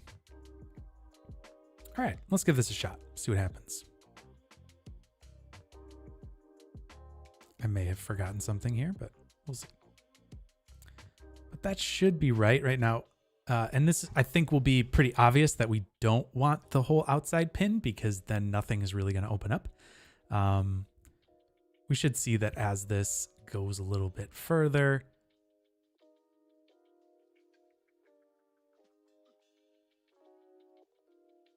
Oh, right. The other thing we haven't done is told the mop's shape fall off to work on that, and some other things to work as well.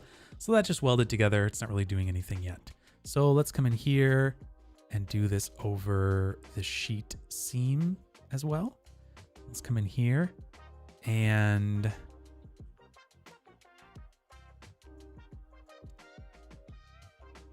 just trying to think here.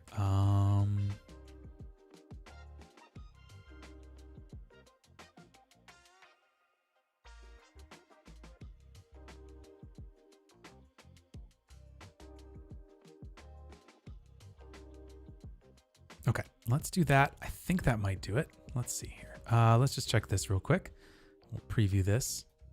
Yep, that looks right. Let's just hit play here. Let this go. Yes, cool. Okay, they're both getting the attribute there. And let's see what happens here. Okay.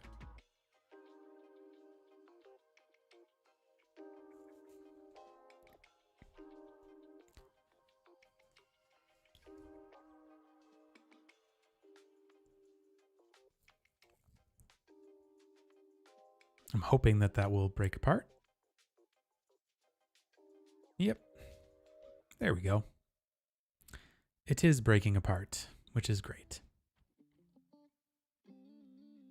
But it's just breaking apart like a solid piece, basically. Like it's all attached still, and there's really nothing that can have it kind of swing apart, really. I mean, it's, you know, it's breaking apart. It's just not probably doing it the way we would exactly want it to.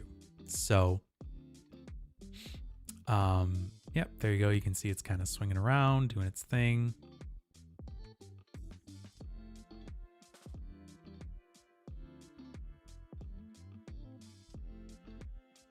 And now it should heal itself back up. Now this is just going to snap. The actual cloth thing is going to snap.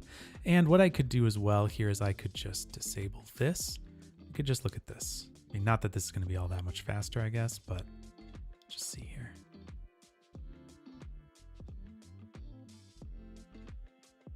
Yeah, it's maybe a little faster. But we can just look at this kind of in isolation. Maybe that'll be a little easier to kind of play around with. Yes, that's true. The floor is also kind of involved in it as well.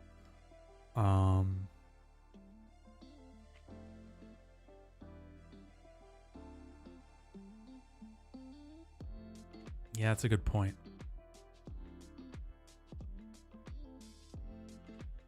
But anyways, we'll let this go and see what, just kind of see how it comes back together. Now, obviously those like wires aren't like smacking into it or doing anything like that. But I think the other thing I would like to do is actually put some of those top. Yeah, the crack does look nice. I think it looks cool. What I'd like to do is I think put some of those top pieces in there, top connections like pins. So now it should start zipping up basically right when that kind of the origin of that comes next to it. It should start healing itself back together. And in fact, that's what we are seeing here. So that's good. Looks like it's doing its thing.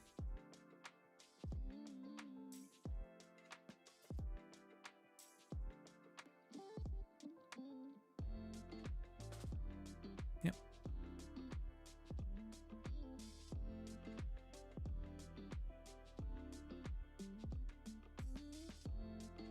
Yeah, it's like a zipper. Cool. All right. I mean, that's working. So that's good. We're getting something happening here. The next thing we need to do is have like those glue constraints. But first, actually, let's adjust these up here at the top. And I think that's going to make this maybe a little bit more interesting. Oh, we're also getting those some jitteriness there on the edges. So maybe p-scaling those down would be good as well. Because if I'm remembering correctly, those should all now be, oops, sorry, thickness. Yep, those all have thickness. So let's just do this here and grab, should be able to grab the other group, which would be sheet roots.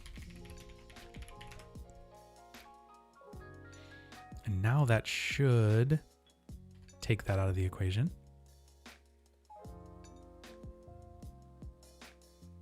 Turn that off the thickness and turn off off the collision there. Yeah, that should stop these from jittering on the edges. Great.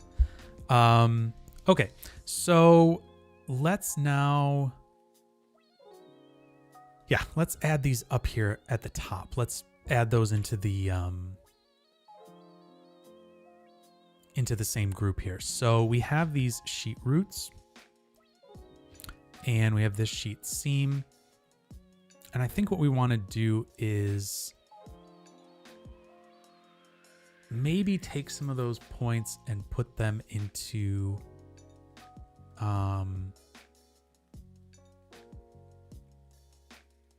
this seam group. So let's try that.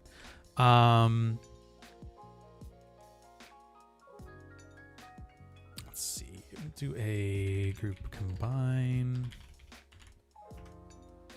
And let's throw that in here. And let's say sheet seam.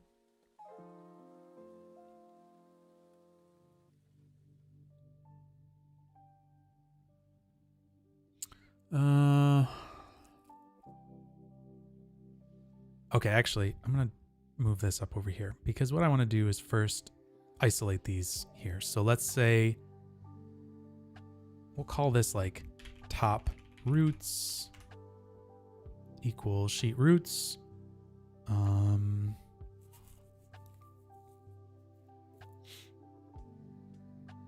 Can we do this? I can't remember. P.y, I don't know, is greater than 1. Yeah. Okay, perfect. So let's just change this around to, that looks pretty good. Let's see if we can play with that a little more. No. Yeah, maybe that might be good.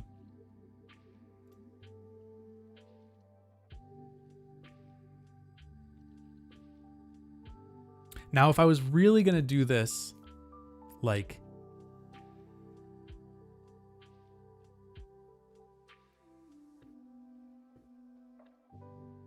yeah, okay. I just kind of thought of something here.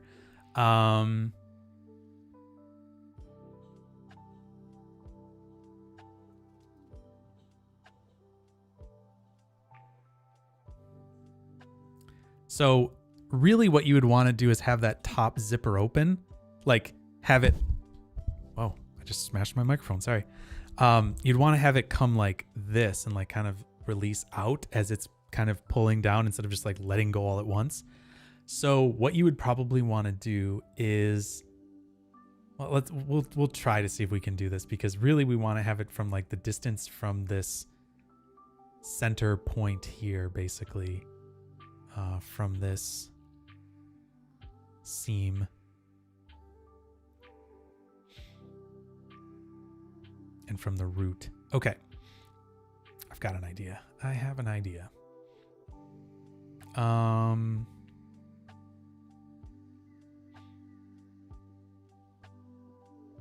So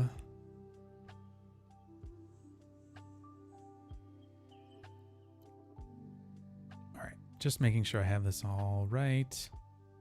So these are the top roots. This is the sheet seam. And so let's do this. We're going to do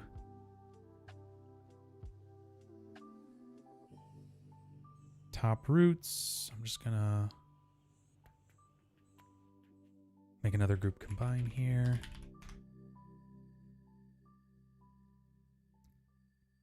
And let's say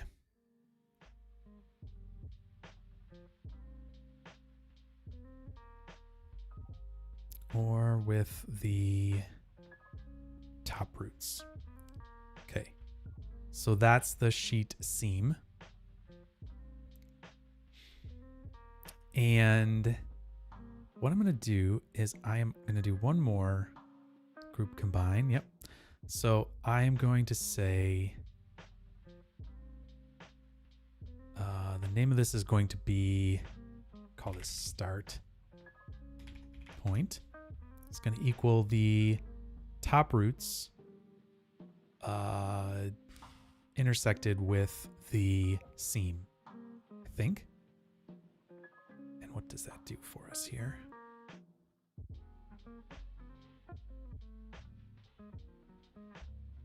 Let's see.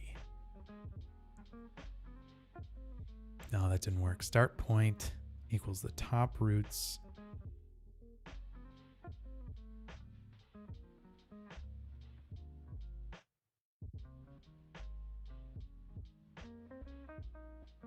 Oh, is that 2 different points there?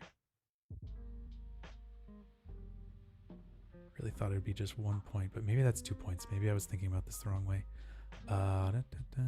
Selected points. Nope, it is just 1 point. So if it's in start points, oh, I think I know why. Because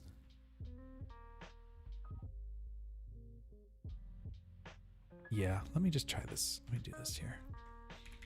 Let me do another one just to make sure that I think I might have to do it outside here like this. So we'll call this one start point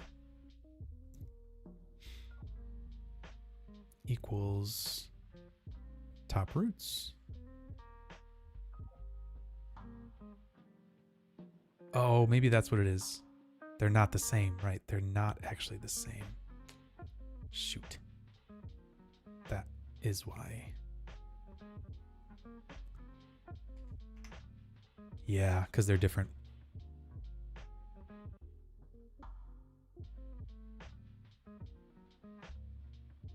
Okay, that's fine. That's fine. I'm just trying to think of what I can do here.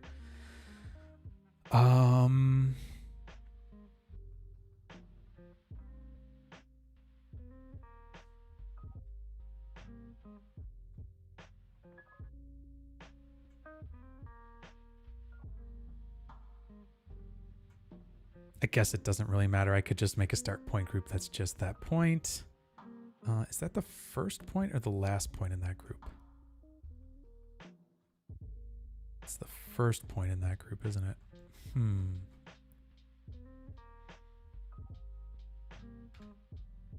wonder if there's a way I could...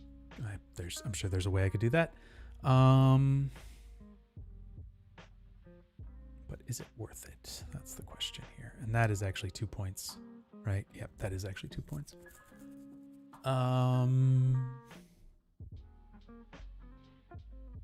What 2-point numbers is that?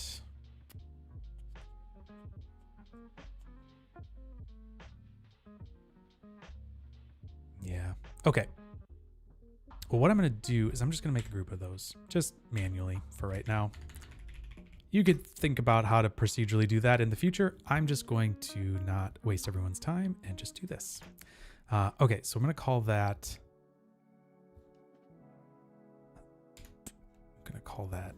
start PTS. And then let's do this. And then let's take those. Let's do a distance.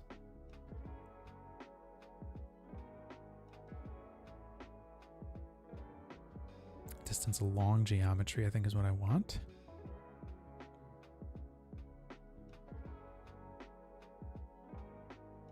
And we're going to work over the top roots from the start points.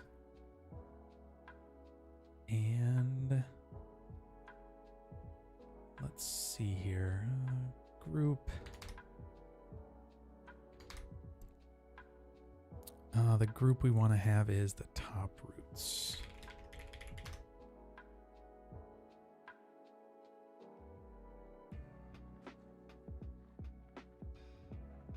Oh, right. But I want to accumulate the distance.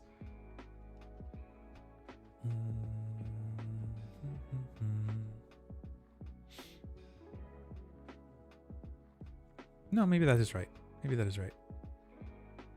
Yep, that is right. Okay, cool.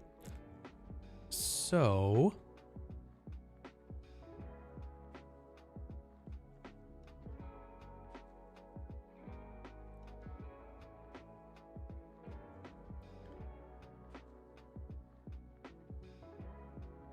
okay, so going to do one more thing here. I'm going to get a rest position for all of these. And then I can always add that back. And I want to...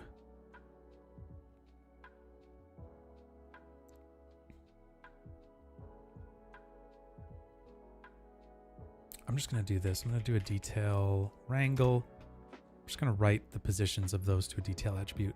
So we're going to say...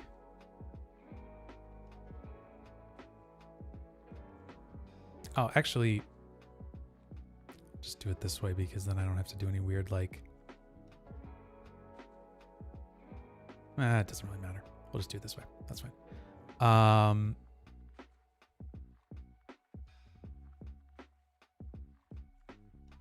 Nope, changed my mind again. Sorry. All right, so we're going to run over the points. We're going to grab the start points. And what I'm going to do is just say... set detail attribute. There we go. And really all I need to do is set the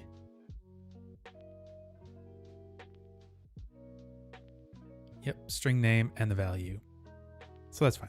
So we're going to do 0 for the current thing. The name is going to be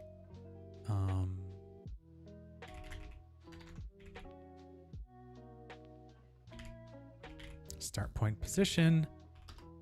And say v at p because we just want the current position. And I think this is all I think it's 4 things. No. Oh, right. What did I do wrong here? Probably wasn't thinking of something.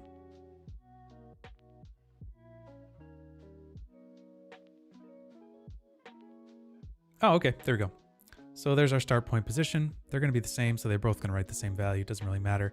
So what I'm going to do down here, when we get over to the sim, I'm just going to do something kind of interesting here. Hopefully, I don't know. Maybe this will be dumb, but we'll try it out. We got this point wrangle here.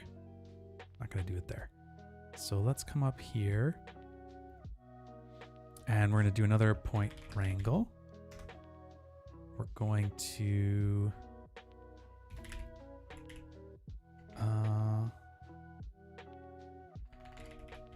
detail. So we're going to grab a detail attribute from this start point pause. Is that right? Yep. I just need to set it to something. So we'll say vector start point pause equals. Okay, great. So now we've got that start position. And then we can set, we can say v at p equals set, and then we'll just say v at p dot x. And then this one we want to do start point pause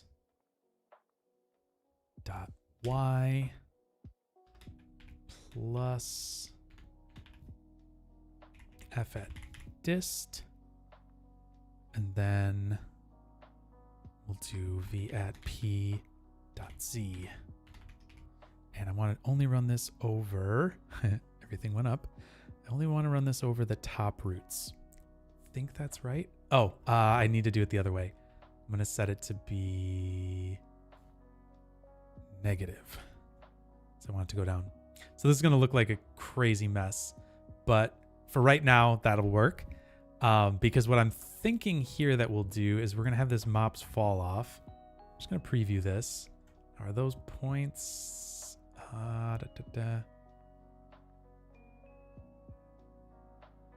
Let me just turn this off for a second and see. Yep, those are the points right there. So that's good. I think it's just not showing up because I've got it all goofy here. But let me just make sure that this is working because we want to look at mops fall off here. And we're looking at the top roots and those values are changing. So that's great. So what I'm doing is I'm actually adjusting the top roots based on their position now. And then I'm just going to rest blend them back, or just use a rest position. And I'm going to extract the rest from it. There we go. And I think that'll work. Maybe that was stupid, but maybe it wasn't. I don't know. So let's see here. I think we should see it.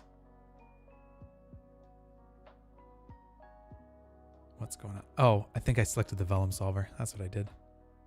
Whoops. Okay, let's just see what this does. Yep.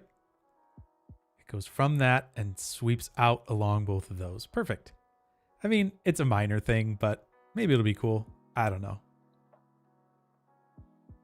We'll give it a shot, see what it does. All right, let me turn off this.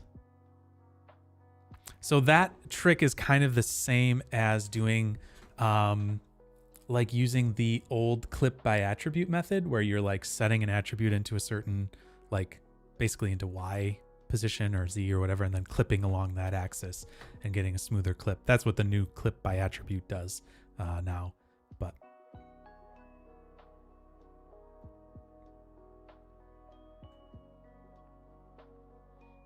all right, let's see what happens here. We should have it go from the middle and break apart. Let's see if it does. It's the hope here, at least.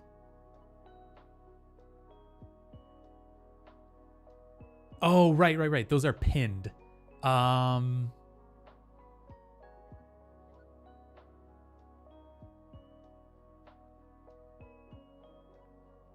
It's gonna have to be a different. It's gonna have to be a different mechanism. Wasn't even thinking of that.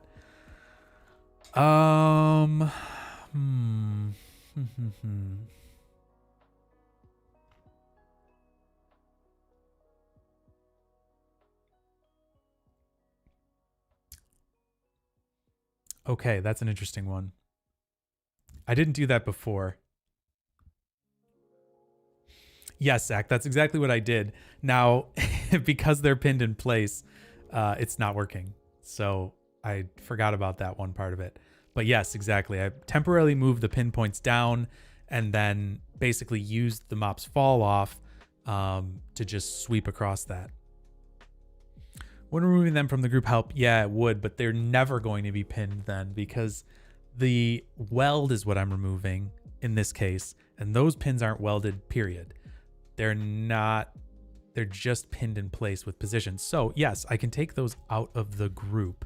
So where I would do that is come back up here, and I would just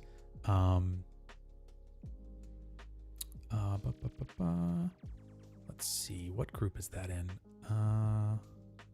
Just going to come to here and just look at that. So that would be the sheet roots. And so what I should do is do another group combine here and just do some manipulation. So I'm going to say sheet roots equals sheet roots subtracted with the top roots. So now, yes, that is our new group that we have. Everything's good with that. However, now those are never going to be pinned. So they're just going to be loose and kind of flopping around up there, which is sort of fine for right now, but it's not really the effect I was thinking it was going to be, because I want them to be pinned in place and then move. But I'm just trying to think about that, because the pin is really more so, yeah, see, now they should be, oh, that's funny. They're actually like inside of that. So I need to do one more thing, and I need to do,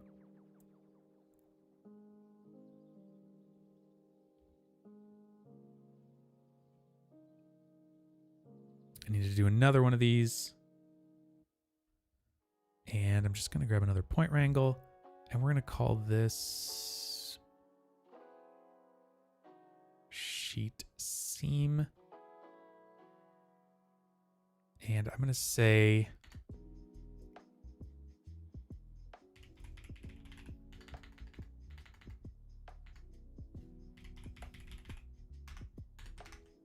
think that's what we want to do. Disable external. Let's try that. Yep. Yeah, see, that's the problem now. Now it's not connected at all.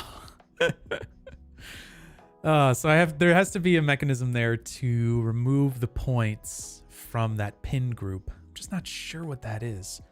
Yeah, see, now it's doing something quite a bit more interesting. Although now those points don't collide with that external. Shoot. It's not really what we want either, because see, it's like going through like that. I mean, it's fine. It's fine, but it's not exactly what you want.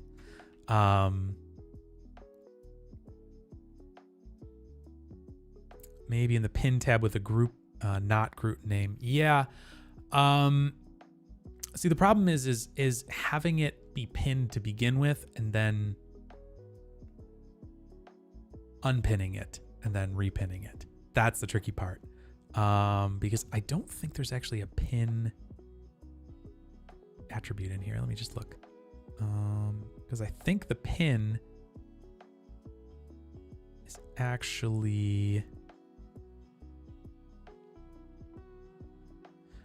yeah, what is that one? Sheet seam. No, not sheet seams. Sheet roots. And those are all P scale 0. That is the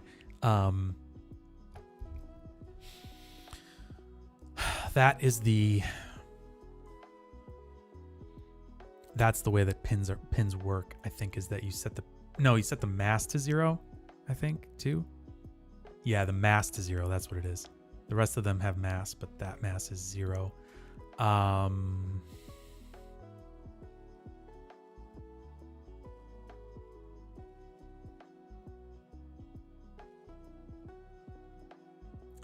Yeah, there would be some tricky things to be done there for sure.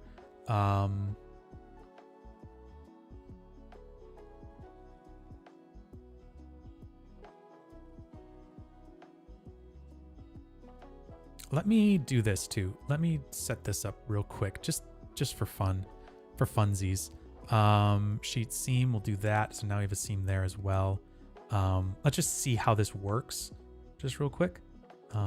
It might just not work at all. I just want to see what kind of situation we've got here. So the top's going to flop down. That's what we're expecting. But this will at least give us some indication of how the glue is working. The other thing too is, like, what you could do is you could have those be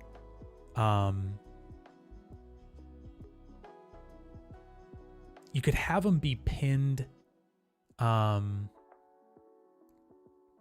to begin with, then add in a rest mat, like have an actual mass to them, put that in, and then have it blend back to the mass of 0 and going to like an actual like goal position. Basically could do that. But that might be a little bit much to like go through all of that stuff. Yeah, that's sort of it. Yes. I mean, yes, more or less, Zach, that's the idea here. The other thing that I obviously wanted to do is to kind of fix itself here, right? Like what it's doing right now, which it's working. So that's great. I mean, it's definitely fixing itself, which is cool. That was my hope. And really, I think the vellum glue strength doesn't really need to change at all. So that's kind of cool. So really all of the glue can be done with the same like constraint group basically, which is good. I had them slightly differently set before. And like if I, like here, for example, if I did this and just got rid of this, right? My sheet roots should be all around. Yep. So if I did this and just came over here like this and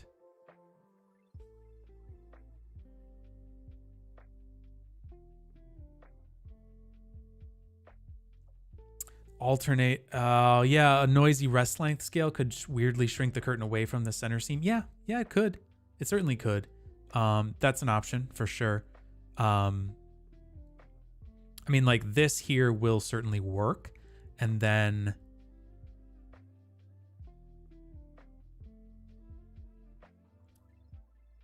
yeah, maybe you're right. Maybe like a weird,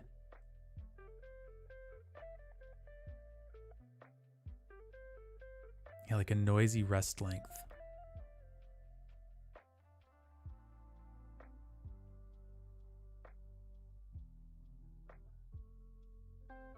I mean, obviously that's sort of doing something right now, but it's not really, you know, doing exactly what you would want. Could be cool and gross. Yeah, could be weird. But this is certainly working, and like it's healing itself back up now and all that stuff. So it's working.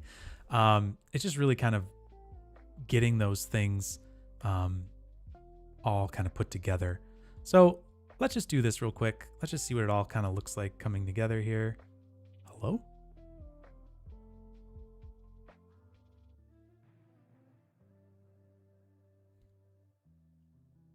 Did I do something here? What did I break? Oh, yeah, that's what the problem is. Can't just do that to the whole thing because those don't have rest points.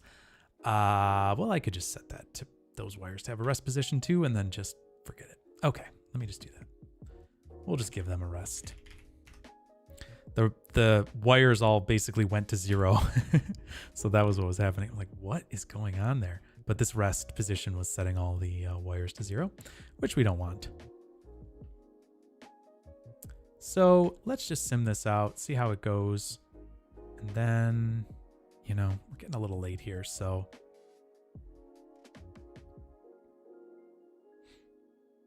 You know what? I'm going to, let's see here, do something like this. Not that.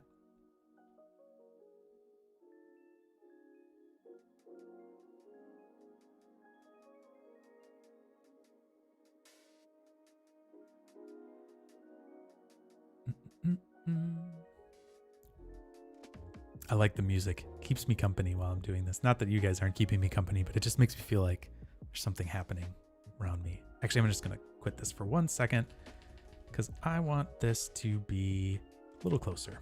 Just get a little more detail with it. So I forgot that I can change the resolution of that. So let's do that. Let's let this go. And we'll just kind of let this do its thing here.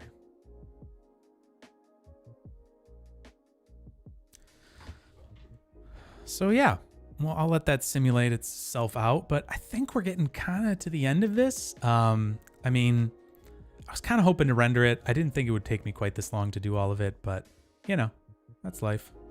Sometimes it takes a little longer than you're expecting.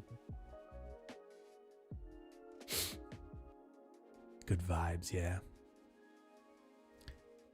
I could be like a DJ or something like that. Like, hey, welcome to Smooth Lo-Fi. Something like that.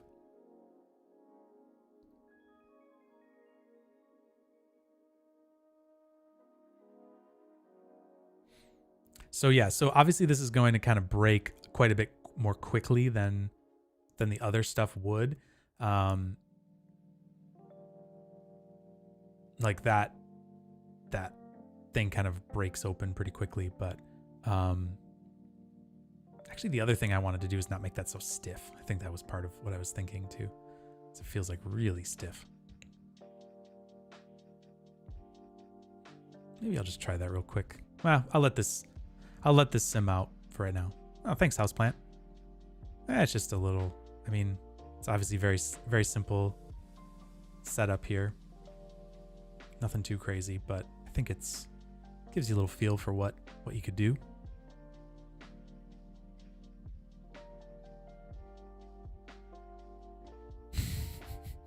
They get so twisted together.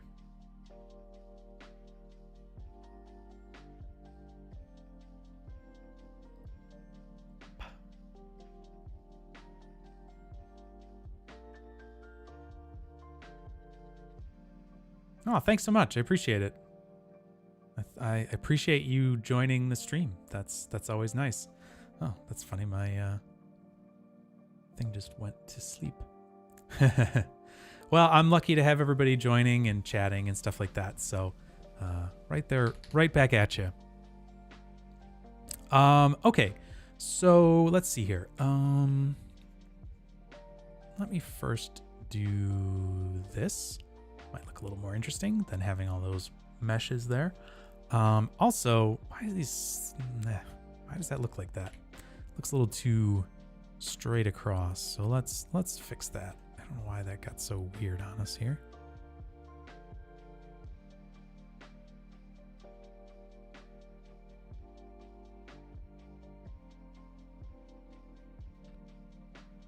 Yeah, that feels a little better. A little more random. Okay. So what was I going to do? Oh, yeah, the sheet.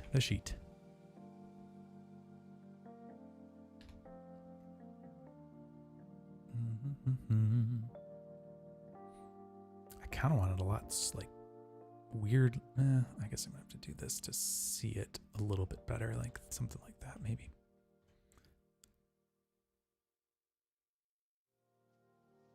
Nope, still not very loose. I want it pretty squishy and soft. Let's see.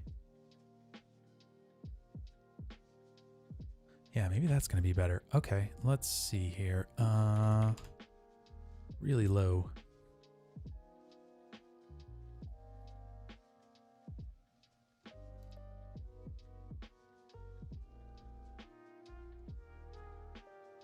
Yeah, maybe this is going to do it. Just make the whole thing way more interesting looking. Wait a second, what happened here? Ha! That's funny. That one actually went up through the top there. I gotta fix that. We can't have that. Now, can we?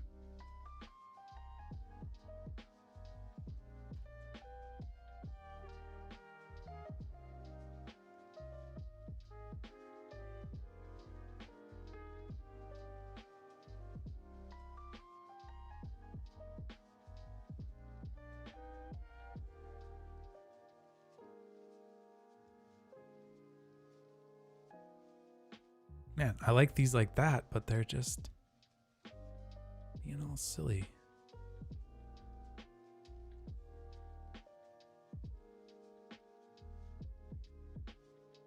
Let's see. Okay. I'm going to call that good, I guess. I don't know. Whatever. Now I'm just losing my mind. All right, let's do this. Let's get this a little... That's too much. Let's do this. I don't want to slump quite that much. I do want a little something there. Okay, perfect. Let's simulate this, see what happens.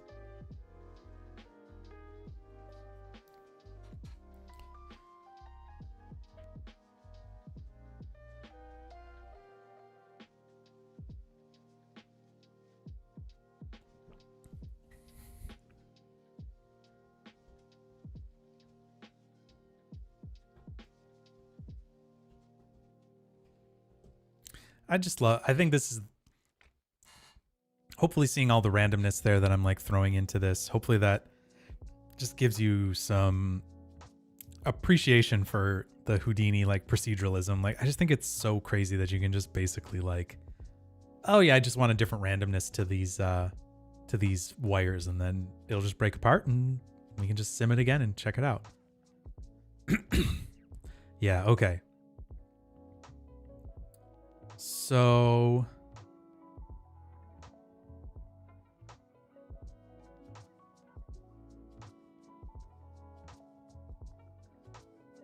oh, we're updating this. I forgot to make a new sequence here. It's always magical. Yes, I agree. It's just something very satisfying about watching things like that. So it's going to be weird. It's going to jump to this new version here.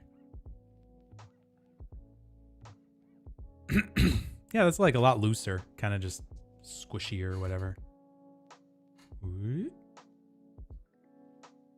It just gets so twisted up. I love it.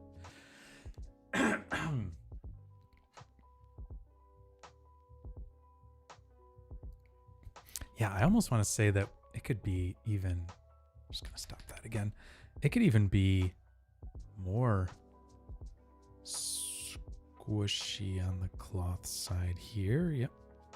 Yeah, let's go up. Let's go up to a little bit more.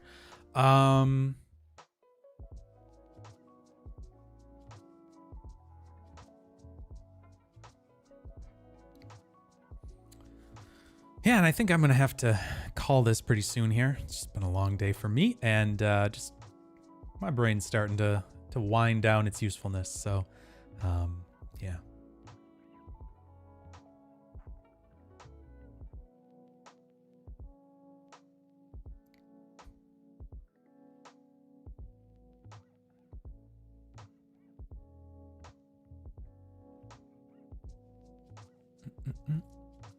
But yeah, I think it's looking like something. It's looking pretty okay. I mean, we've got everything pinned up at the top, which I really would have liked to have changed, but yeah. Yeah, maybe that's something for you guys to play around with if you'd like. You can go on, grab the files and adjust them, play around with them to your liking. Just a little reminder that if you'd like to join the Discord server and you're not already, you can go to HoudiniHangout.com. You can get a link to the Discord server there. There's a part of it called HH. What is it called? Huh. It's called HH Files or something like that. Ooh, did I scare you?